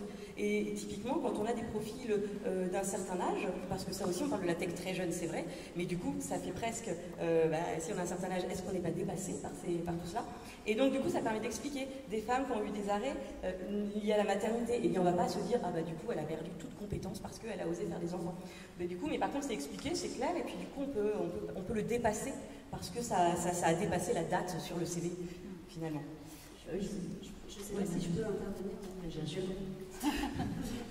En fait, pour répondre à ta question et pour rebondir sur ton propos, nous on a essayé de justement diversifier. On a une structure plus grosse que la tienne, donc on a plus de moyens en RH pour le faire. On a essayé de diversifier les endroits où on recrutait pour essayer d'aller chercher plus de femmes. On s'est notamment tourné vers Saint-Plon. Je partage, c'est excellent, tu les as coupés en plus. Et en fait, ça a bien fonctionné, puisque le recrutement qu'on a fait chez Saint-Plon, ça n'a pas fonctionné à tous les points. Mais quand ça a fonctionné, ça a très bien fonctionné. Et en l'occurrence, on a recruté Audrey, qui est une femme avec qui ça se passe très bien. Une femme en R&D, enfin voilà, c'est pas si facile que ça à trouver. Donc c'est une fierté. Enfin, moi, cette collaboration, j'en suis hyper satisfaite. Je pense qu'Audrey, elle est épanouie chez nous. Chaque fois que je parle, ça se passe bien. Enfin, le manager est ravi. Donc c'est un vrai succès que je voudrais mettre en avant ici. Et puis en fait, on essaye là. Je parlais tout à l'heure d'un groupe de travail donc avec la référente égalité femmes-hommes, un manager et avec le responsable recrutement. Ils sont en train de réfléchir à des solutions pour que les femmes répondent davantage à nos annonces. Donc féminiser, comme vous le disiez tout à l'heure, les annonces, les écrire en écriture inclusive, même si bon, ça n'a pas toujours été un sujet très facile chez Braincube, mais c'est une histoire. Donc effectivement employer l'écriture inclusive dans les annonces pour que les femmes puissent se projeter, et aussi cibler les formations où il y a des femmes. Parce que nous, par exemple, sur des postes de consultants, de data architecte, il faut avoir une bonne connaissance de l'industrie. Mais en fait, il n'y a pas que dans les filières, enfin je veux dire, on peut être ingénieur en chimie, ingénieur en bio, donc des filières qui sont plus féminisées, et être tout à fait compétente sur ces questions et être un excellent consultant ou data archi chez Braincube après. Donc on essaye de s'orienter, de réfléchir, enfin, en tout cas, la première action qu'on a prise, c'est noter dans les annonces des exemples de filières qui sont féminines, plus féminisées. Et une action à laquelle on pense et qu'on voudrait mettre en place, c'est que des femmes chez Braincube aillent parler de ces possibilités, en fait, et de ces parcours directement dans les écoles, quoi, pour inciter les femmes à faire autre chose que travailler en école, enfin, plus âgées. Et travailler, par exemple, dans une boîte comme Braincube, qui dans la terre et dans l'industrie. Peut-être ce sujet peut-être Nathalie aussi, justement du rôle modèle et de la manière de faire changer le regard de tous, des femmes d'abord, mais aussi, je sais que c'est un sujet qui te tient à cœur l'homme par rapport à la visibilisation. Nathalie, si tu veux compléter, on va arriver à la conclusion, je crois. Déjà, je vois l'apéro qui arrive. Je mettrai la parole. Mais en effet, du coup, la visibilisation, c'est un levier. En effet, quand on peut entendre Clotilde également, là, ça nous donne, voilà, exactement, on voit des personnes qui arrivent et qui sont dans des réussites. Donc ça, c'est important de pouvoir se rendre compte qu'on peut entreprendre. Typiquement, je me disais, mais quand j'étais jeune, j'ai une formation d'avocate avant. Et donc, du coup, jamais j'aurais envisagé... parce que je n'envisageais même pas l'entrepreneuriat. Mon père était entrepreneur, mais c'était mon père. Mon frère est entrepreneur, mais c'est le modèle qu'il a eu de mon père. Et finalement, eh bien, ça m'a pas empêché d'aller franchir le cap, mais enfant, clairement, c'était pas le métier qu'on pouvait projeter, envisager, qu'est-ce que c'est que l'entrepreneuriat et les entrepreneurs autour de nous. Donc c'est pour ça que ces réseaux, aussi on en parle, ce mentoring, etc., c'est aussi dire ça existe, il y en a, allons parler, il y a d'énormes initiatives qui existent pour aller discuter et rencontrer les futurs étudiantes à tout niveau, mais même les étudiants, parce que, encore peut-être le dernier mot, je serai très brève là-dessus, mais c'est qu'on parle de laisser les femmes, il faut y aller. Moi j'ai 2 garçons, je suis maman de 2 garçons, donc je pourrais pas dire à ma fille d'être très forte. Par contre, je pourrais expliquer à mes garçons que, eh bien, ils peuvent aussi, à un moment donné, faire de la place. Et donc, du coup, ça va dans les 2 sens, cet équilibre. Et donc, dans cette place-là, cette visibilisation, eh bien, eux, ils pourront dire, ben, moi, j'ai une maman entrepreneur, et donc, c'est des choses qui existent. Et c'est peut-être important de souligner ce lien d'exister en tant que... Mais on parle entrepreneur, mais des postes de top management, c'est tout aussi important. Et puis, on apporte ce regard différent. Et peut-être, tu voulais réagir? C'était juste pour compléter sur le rôle aussi des réseaux, qui un des objectifs de ces réseaux féminins, c'est aussi d'avoir ces rôles modèles, ces femmes entrepreneurs qui ont réussi, qui ont un vrai rôle de partage. Et puis, je voulais rebondir aussi sur ce qui avait été dit tout à l'heure sur l'engagement collectif, en fait, que ce soit depuis les élèves, les parents, les entreprises, pour embarquer tout le monde, dépoussiérer effectivement ce monde du geek ou du numérique autour de la Game Boy qui excluait un peu plus les femmes pour se représenter dans ces métiers-là. Et juste pour évoquer chez BNP Paribas sur le monde de l'IT, qui représente 32% de femmes qui travaillent dans l'IT chez BNP Paribas, avec une volonté d'aller encore à 37%. Ça représente 1000 personnes supplémentaires à embaucher. Ça sera à la fois en externe, en interne, et à la fois sur la moitié de femmes avec des profils techniques. Et l'idée, c'est d'aller aussi vers des femmes sans ce profil technique, vers de la reconversion. Et c'est vraiment important aussi, ça peut être un biais pour pouvoir embarquer plus de femmes en changeant également le modèle, la représentation de ces métiers-là. Et peut-être, pendant qu'on appelle Claude Barbin à nous rejoindre et à venir s'installer, Alexandra, Nathalie l'a dit tout à l'heure, je ne me rappelle jamais des chiffres, il y a une énorme perte de femmes qui rentrent dans le milieu de la tech et qui ne restent pas. 40%. 40%, voilà, merci. Du coup, je trouvais intéressant l'approche que vous commenciez à mettre en place pour accompagner l'émergence de candidatures en interne et l'accompagnement en fait sur les postes plutôt de direction de management. Effectivement, en fait, c'est un constat qui n'est pas très compliqué à faire chez BrainCube. Au CODIR, il y a 2 femmes, c'est pas beaucoup. Donc voilà, nous on a un vrai enjeu aussi pour que les femmes puissent atteindre des postes de management. Moi j'étais horrifiée, j'étais extrêmement déçue. Or, je me suis dit que c'était perfectible. Après avoir fait le constat suivant, l'année dernière, en fait on a formé 10 personnes au management l'année dernière, sur les 10 il y avait 0 femmes. Donc c'est un problème en fait, donc on essaye de changer l'approche. Et pour changer l'approche, on s'est dit que plutôt que de faire de la gestion de carrière en nommant des personnes directeurs, en nommant des personnes managers, on allait ouvrir des postes de management en interne pour que les femmes puissent spontanément se proposer. Ça a fonctionné, voilà, cette année. De nouvelles femmes se sont proposées, donc elles timidement. Parfois timidement, parfois un peu trop timidement, en disant tout de suite, bientôt, voilà. En tout cas, on a vu qu'il y avait des femmes qui étaient intéressées pour faire du management chez BrainCube, que c'était des femmes qui avaient du potentiel pour y arriver, au même titre que les hommes. Et donc, on a discuté avec les managers pour pouvoir les accompagner, pour pouvoir leur proposer un parcours qui leur permette d'atteindre des postes de management et pas dans 15 ans, rapidement. Voilà, donc effectivement, en tout cas, il y a une vraie prise de conscience sur ça. Mais en fait, la prise de conscience, c'est plus dur à faire. Parce que quand on est dans un secteur où on est habitué à ce que les hommes évoluent, à ce que les hommes aient des postes plus importants, je veux dire, en fait c'est un peu normal, je veux dire, c'est la prise de conscience qui n'est pas facile à faire. Et là, elle est en train de se faire, et j'ai beaucoup de chance d'être soutenue par ma direction, en plus, donc c'est une vraie chance aussi, c'est un vrai appui. Et j'ai mis en place un événement avec la référente égalité femmes-hommes il y a un début de mois, là, pour discuter de ces sujets, pour créer un espace de parole où chacun, c'était un truc très inclusif. Le but c'est que les hommes aident les femmes chez BrainCube voilà, et qu'il y ait de l'égalité. Donc je voulais surtout pas faire quelque chose de prosélyte donc je pense que ça a été plutôt réussi en ce sens. Et en fait, les gens ils ont envie de participer à cette prise de conscience. On était 50 personnes. 50 personnes sur 130, en fait c'est énorme quoi. Donc voilà, il y a une vraie envie, il y a une envie, mais il y a aussi des attentes. Donc maintenant, il faut mettre des actions en place, qu'on continue, que ça ne s'essouffle pas, et c'est ambitieux, mais c'est possible. Et donc on est à fond dedans, quoi. Ok. Alors, Audrey me fait des petits signes. Oui, je voulais quand même qu'on applaudisse le courage de Claude Barbin d'être au milieu de ces tables.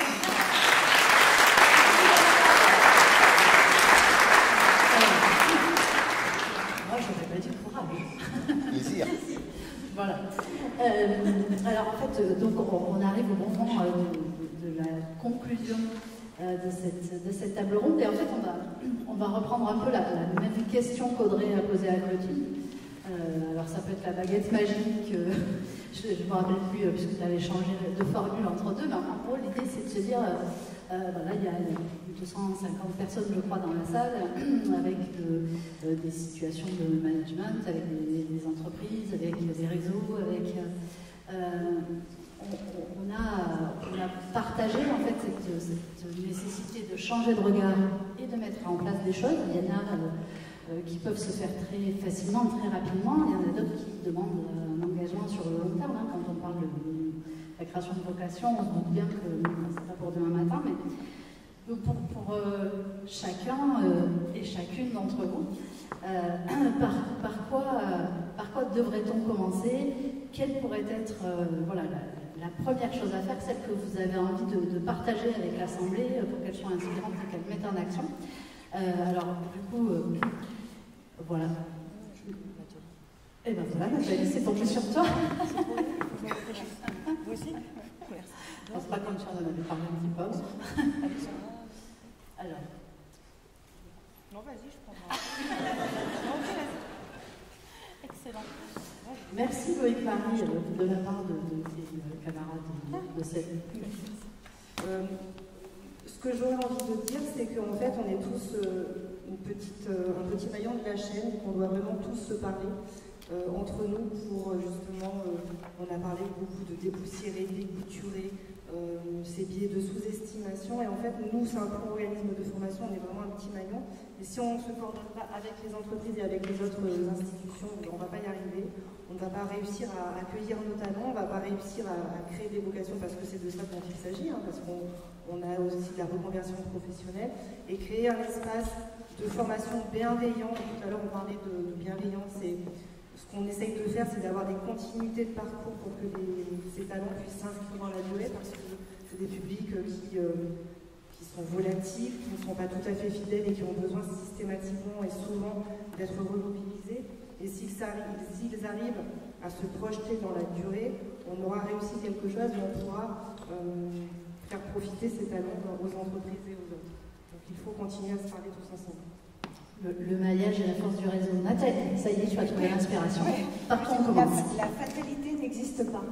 Et il y a quand même des chiffres encourageants. On a parlé beaucoup de chiffres au début. Si on voit l'évolution de certains rapports, les rapports SISTA et le Boston Consulting Group entre 2019 et 2022, on voit quand même que la mixité dans les équipes de création d'entreprise augmente de façon quand même assez significative. On dit plus 10% sur ces 3 ans, c'est quand même déjà une étape.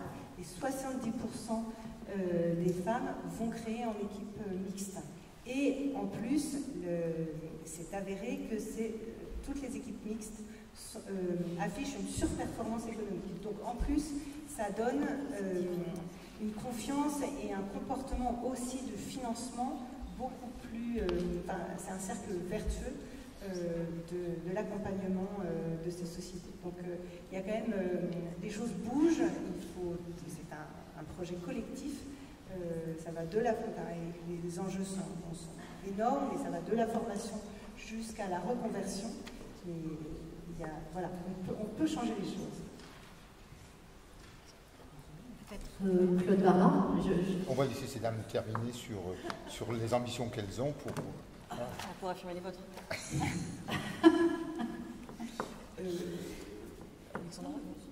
Alors, c'est pas simple parce que le plan d'action doit être très serré et millimétré parce qu'il y a plein de chantiers à ouvrir. Mais en effet, alors, d'ailleurs, je vais finir avec les quotas.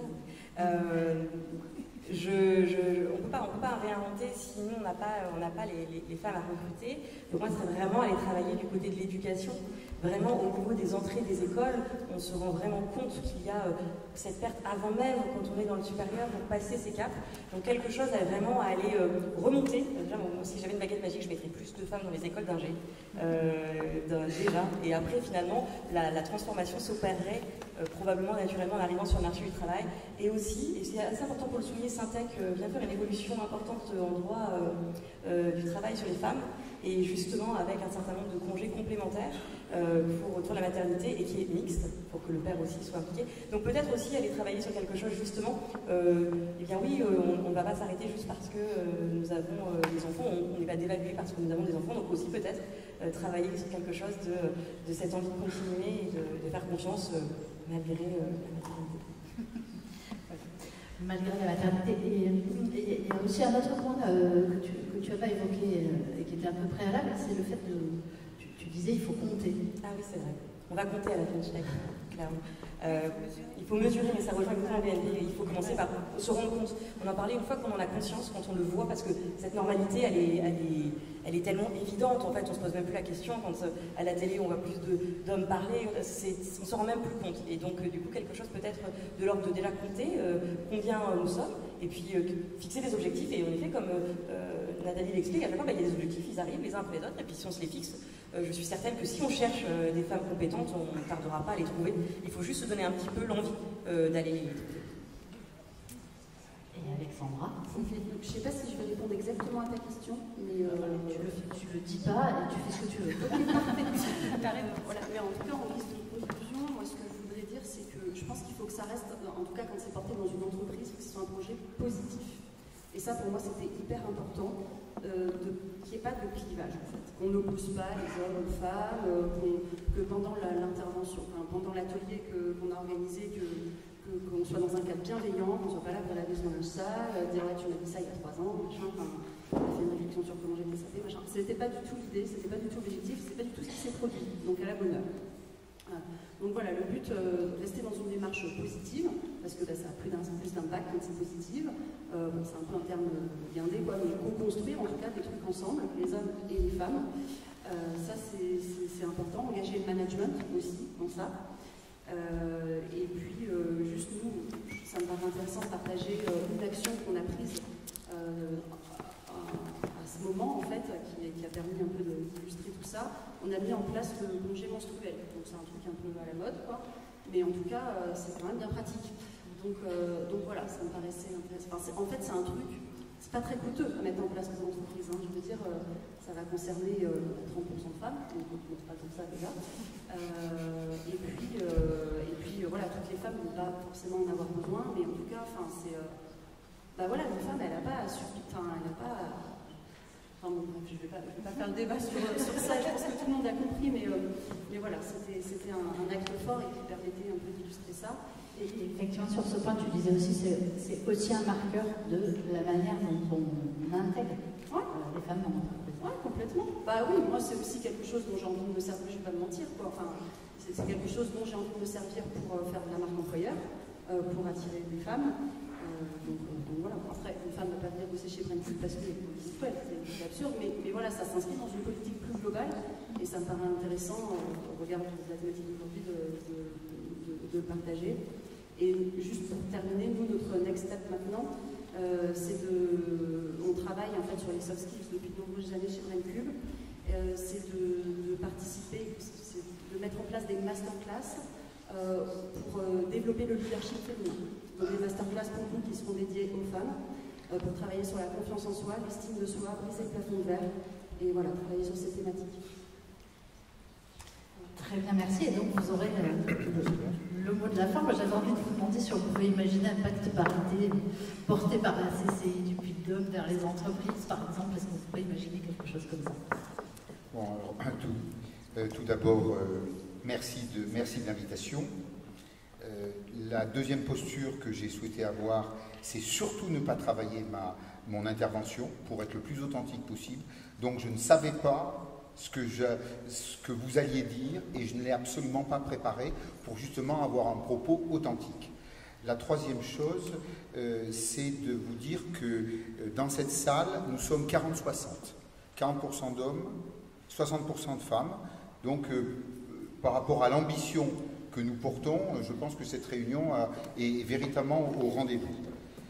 L'autre élément, c'est de dire que l'ensemble des personnes qui sont ici, elles me connaissent depuis plus de 50 ans. J'ai à la fois ma mère, mon épouse, un de mes enfants avec son ami, j'ai un de mes chefs à l'armée, j'ai des pères consulaires, j'ai des gens qui m'ont formé sur ce que je suis devenu, et le propos que je vais tenir n'est pas nouveau. Donc, vous parlez de complémentarité, vous avez parlé d'équilibre, hein, Claudite, vous avez parlé d'équilibre dans une équipe, vous avez tous fait cette référence, Et vous avez aussi évoqué, j'ai noté les points qui sont importants pour moi. Je parle aussi à Blandine, hein, qui me connaît depuis de nombreuses années, puisque j'avais aussi le bonheur de connaître son père, de se dire que l'éducation, la formation, l'exemplarité que vous avez eue dans votre famille, elle est absolument fondamentale. Blandine, tout à l'heure, dans sa prise de parole avec le préfet, et après Nicole, après ma maman, donc, allez, je l'ai dit, j'aime bien le dire, ça, elle a dit on avancera quand ce sont les hommes qui en parleront. Et il y a quelques années, dans un autre débat, parce qu'aujourd'hui, vous arrivez, mesdames, dans une situation où notre génération, ma génération, a fait le job. Pour que ça puisse se tenir, c'est qu'il y a déjà eu un travail de fait. Alors, un travail peut-être aussi sur les quotas, il y a eu des choses qui ont été faites. Je suis d'accord que ce n'est pas abouti, mais dans tous les cas, il y a eu une génération qui a déjà fait le job. Et si elle l'a fait, c'est parce que des pères ont fait le job vis-à-vis de leurs filles. Et j'ai toujours plaisir à vous raconter cette histoire. Mon épouse, qui est là, disait « Marion, Léa, aidez-moi à débarrasser la table. » Et moi, je disais « Mais non, Nicolas, qui est là, Marion, Léa, aidez votre mère à débarrasser. » Et Marion, qui est la fille du milieu, me disait « Et toi, papa ?» J'ai considéré qu'à ce moment-là, le message était passé. Donc, le prochain challenge...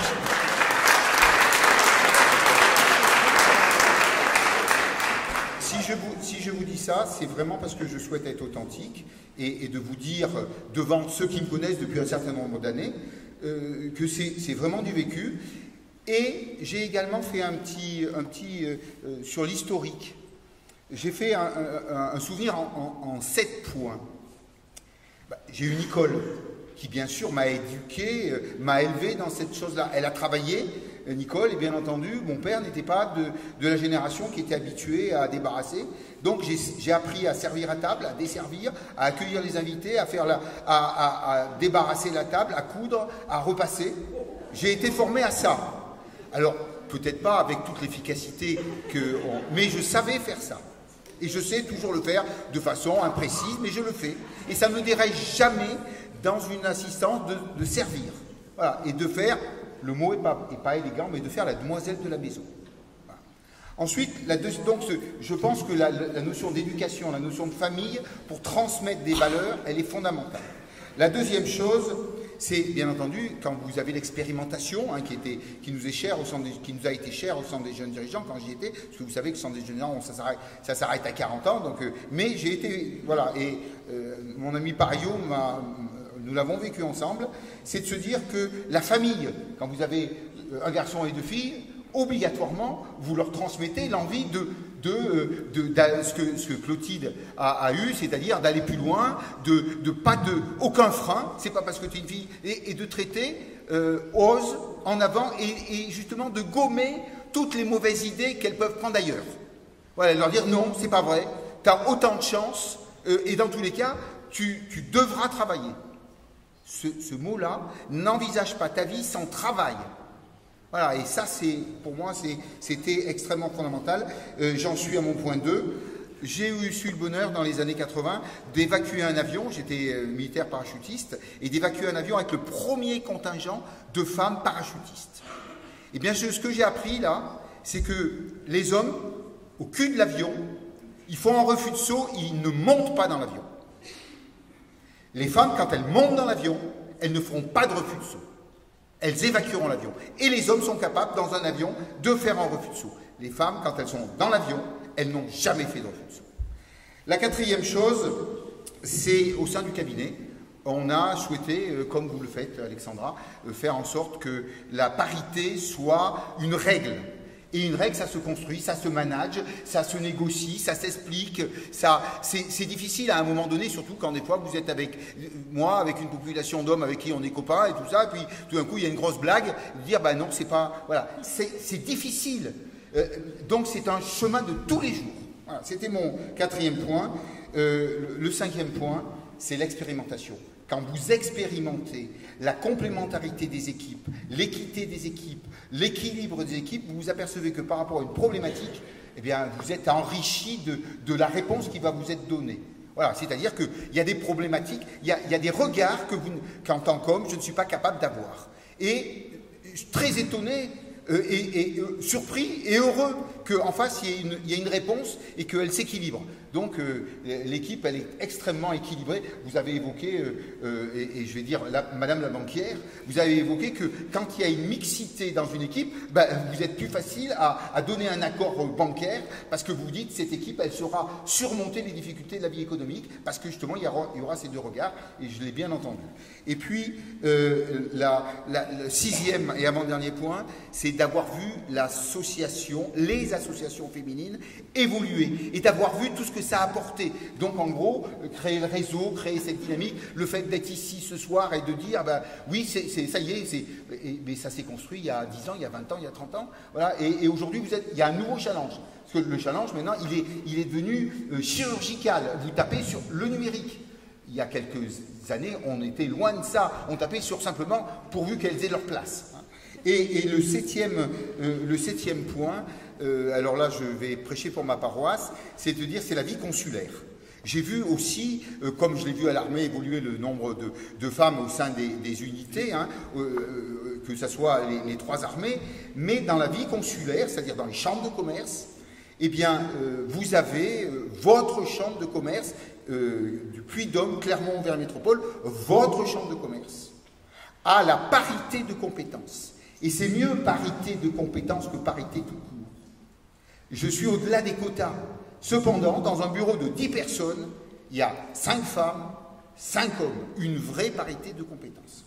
Alors, les éléments que vous avez évoqués, j'ai vu Laure travailler quand on a eu une visite ministérielle. Je l'ai vu défendre son entreprise. À aucun moment, je me suis dit c'est une femme ou quoi que ce soit. Mais je me suis aperçu quand même, notre préfet était là, et puis il y avait une dizaine d'entreprises qui se battaient pour exister. Je l'ai vu monter en ligne, et pour moi, je n'avais aucun doute sur la capacité qu'elle avait à convaincre, à séduire, à expliquer, à accompagner. Voilà, donc aujourd'hui, ça ne pose plus pour moi, ça ne pose plus de problème.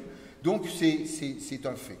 Alors maintenant, je vais finir par répondre à la question que vous m'avez posée, après vous avoir dit tout ça, mais je voulais être vraiment...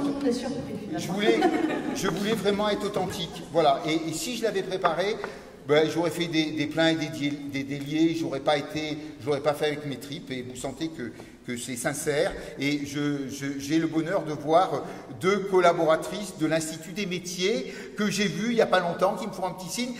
Elles m'ont dit qu'elles venaient ici, je leur dis moi aussi, et j'ai appris que je serais sur la tribune.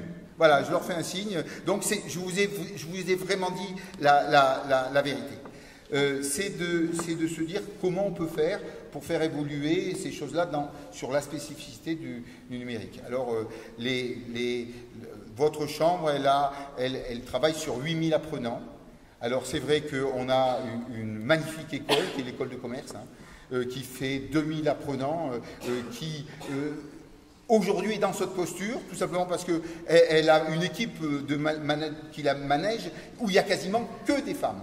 Et elles ont été appelées quand c'était la Bérésina. Alors, un petit côté pour vous faire passer un message à mes pères masculins. Quand il y a un truc qui merde, qui se casse la gueule, je me rappelle en Angleterre, à différents moments, on est allé chercher une femme politique. Quand ça merdoit, on cherche une femme pour qu'elle remonte le challenge et pour qu'elle remette à niveau.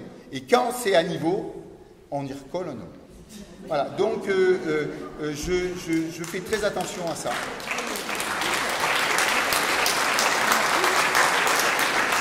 Alors, notre école de commerce a vécu ça. Elle a été dans un vrai trou. Elle a été remontée. Elle a un équilibre financier extraordinaire. Et c'est un homme qui a pris la direction. Ensuite, c'est à travers ces écoles qu'on fait passer des messages à des filles, à des jeunes filles. Ensuite, vous avez un autre organisme qui s'appelle CCI Formation, où nous formons 4000 apprenants.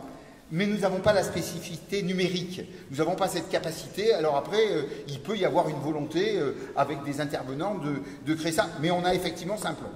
Voilà. Ensuite, eh bien, vous avez l'Institut des métiers, où nous formons 2000 apprenants, mais souvent dans des métiers commerce, et puis après dans des métiers qui sont des métiers boucherie, charcuterie, pâtisserie, mécanique, carrosserie. Voilà. Donc, mais je reste persuadé que dans tous les cas, c'est par cette démarche que nous aurons, nous, à aller dans les écoles, et puis aussi faire ce qu'on fait là aujourd'hui. C'est-à-dire ce que vous avez fait, mesdames, de mettre en avant ce que vous faites. Et en gros, de nous mettre des étoiles dans les yeux, de nous montrer votre professionnalisme qui n'est pas genré, sur lequel il n'y a plus de doute. Voilà. Alors après, la vraie finalisation de la question, c'est de vous dire, est-ce que la chambre de commerce, votre chambre de commerce, peut jouer un rôle? Elle jouera le rôle de ces représentants économiques du territoire.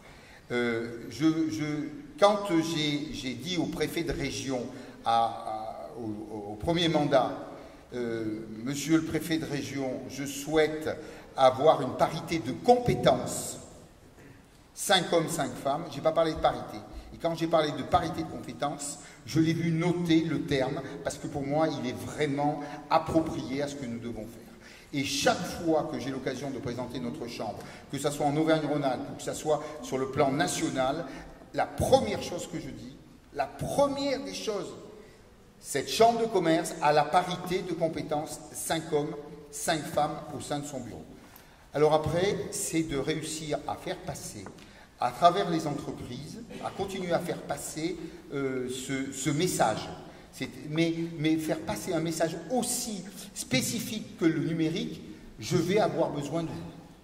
Alors, je pense qu'on se contenterait de faire passer le message d'une manière large et multisectorielle. Parce qu'effectivement, on l'a dit, je crois Audrey l'a dit tout à l'heure, on parle du numérique, mais en fait, on pourrait parler du secteur du bâtiment, de l'industrie ou du soin à la personne, avec une situation inversée. Mais effectivement, il est 21h20, le cocktail est installé. Ce que je vous propose, c'est qu'on poursuive cette discussion autour d'un verre.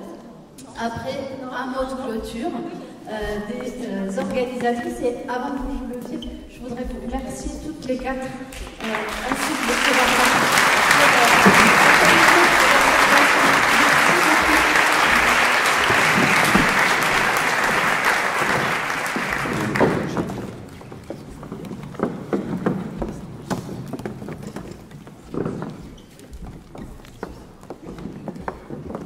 Moi, je vous dirais que je suis ravie d'avoir écouté ces conversations. Je dirais que mon fils, effectivement, comme je l'ai élevé, a dit ce qu'il fallait dire. Mais par contre, Femme Leader Mondiale, qu'est-ce qu'elle fait? Eh bien, Femme Leader Mondiale, elle fait ce qui est ici, là. Oser. Ça veut dire que toutes nos femmes, et toutes les femmes que nous rencontrons, nous voulons qu'elles osent. Et c'est notre travail permanent. Et aujourd'hui, si nous avons demandé à ces dames de faire cette conférence, c'est justement parce qu'elles sont l'exemple. Et Claudine est un exemple. Mais elle a eu la chance d'avoir 3 frères. Et je crois que les 3 frères ont permis certainement de lui donner une formation que les autres femmes n'ont pas. Alors moi, ce que je peux dire pour cette soirée, c'est que Femme Leader Mondiale travaille pour que les femmes prennent leur place. Elles sont compétentes, elles ont toutes les qualités. Et je crois que les hommes le savent. Est-ce qu'ils n'auraient pas peur? Voilà.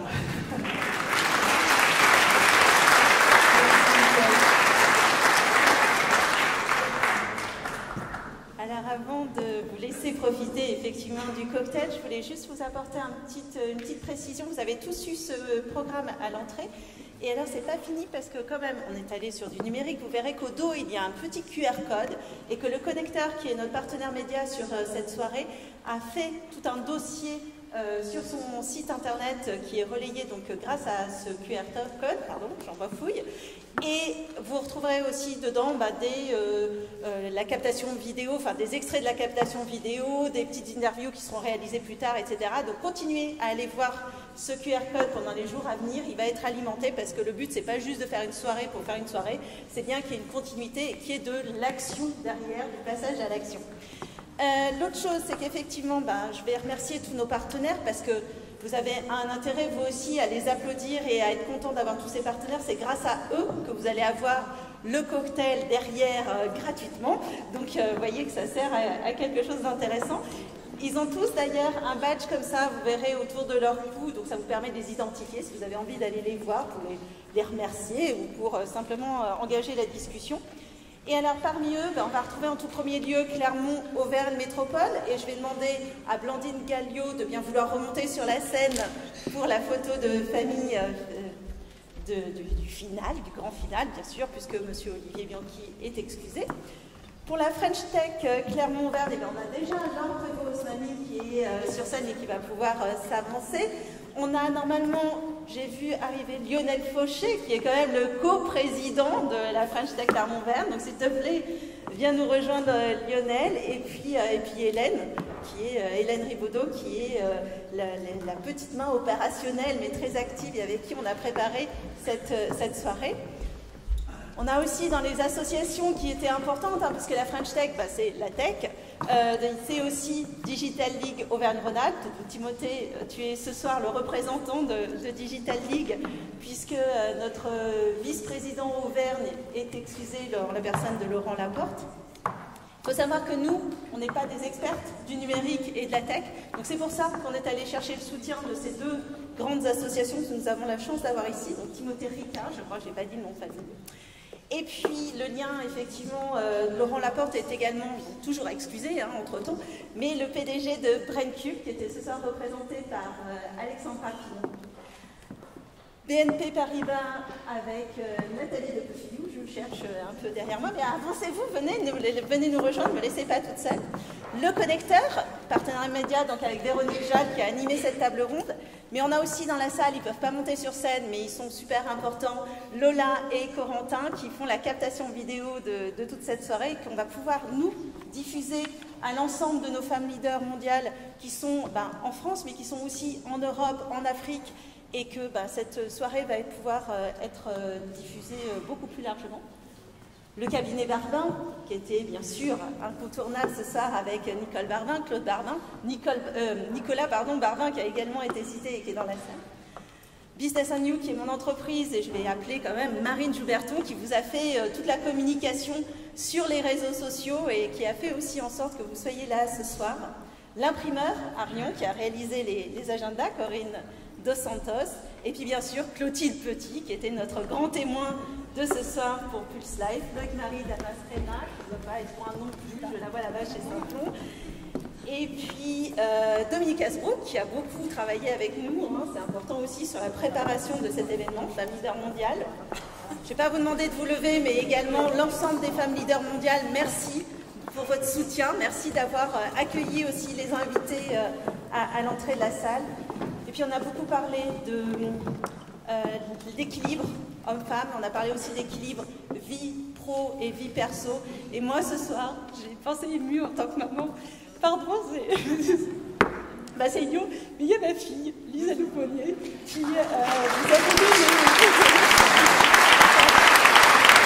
voilà. Excusez-moi, c'est vrai que je ne savais pas écrire, mais c'est elle qui nous a remis les petits programmes à l'entrée. Ça me fait énormément plaisir qu'elle soit là.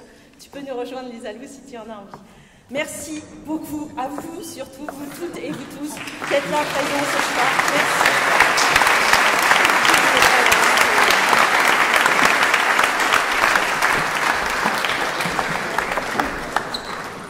Et bien sûr, le cocktail est ouvert. Ça, c'est l'info la plus importante. Alors,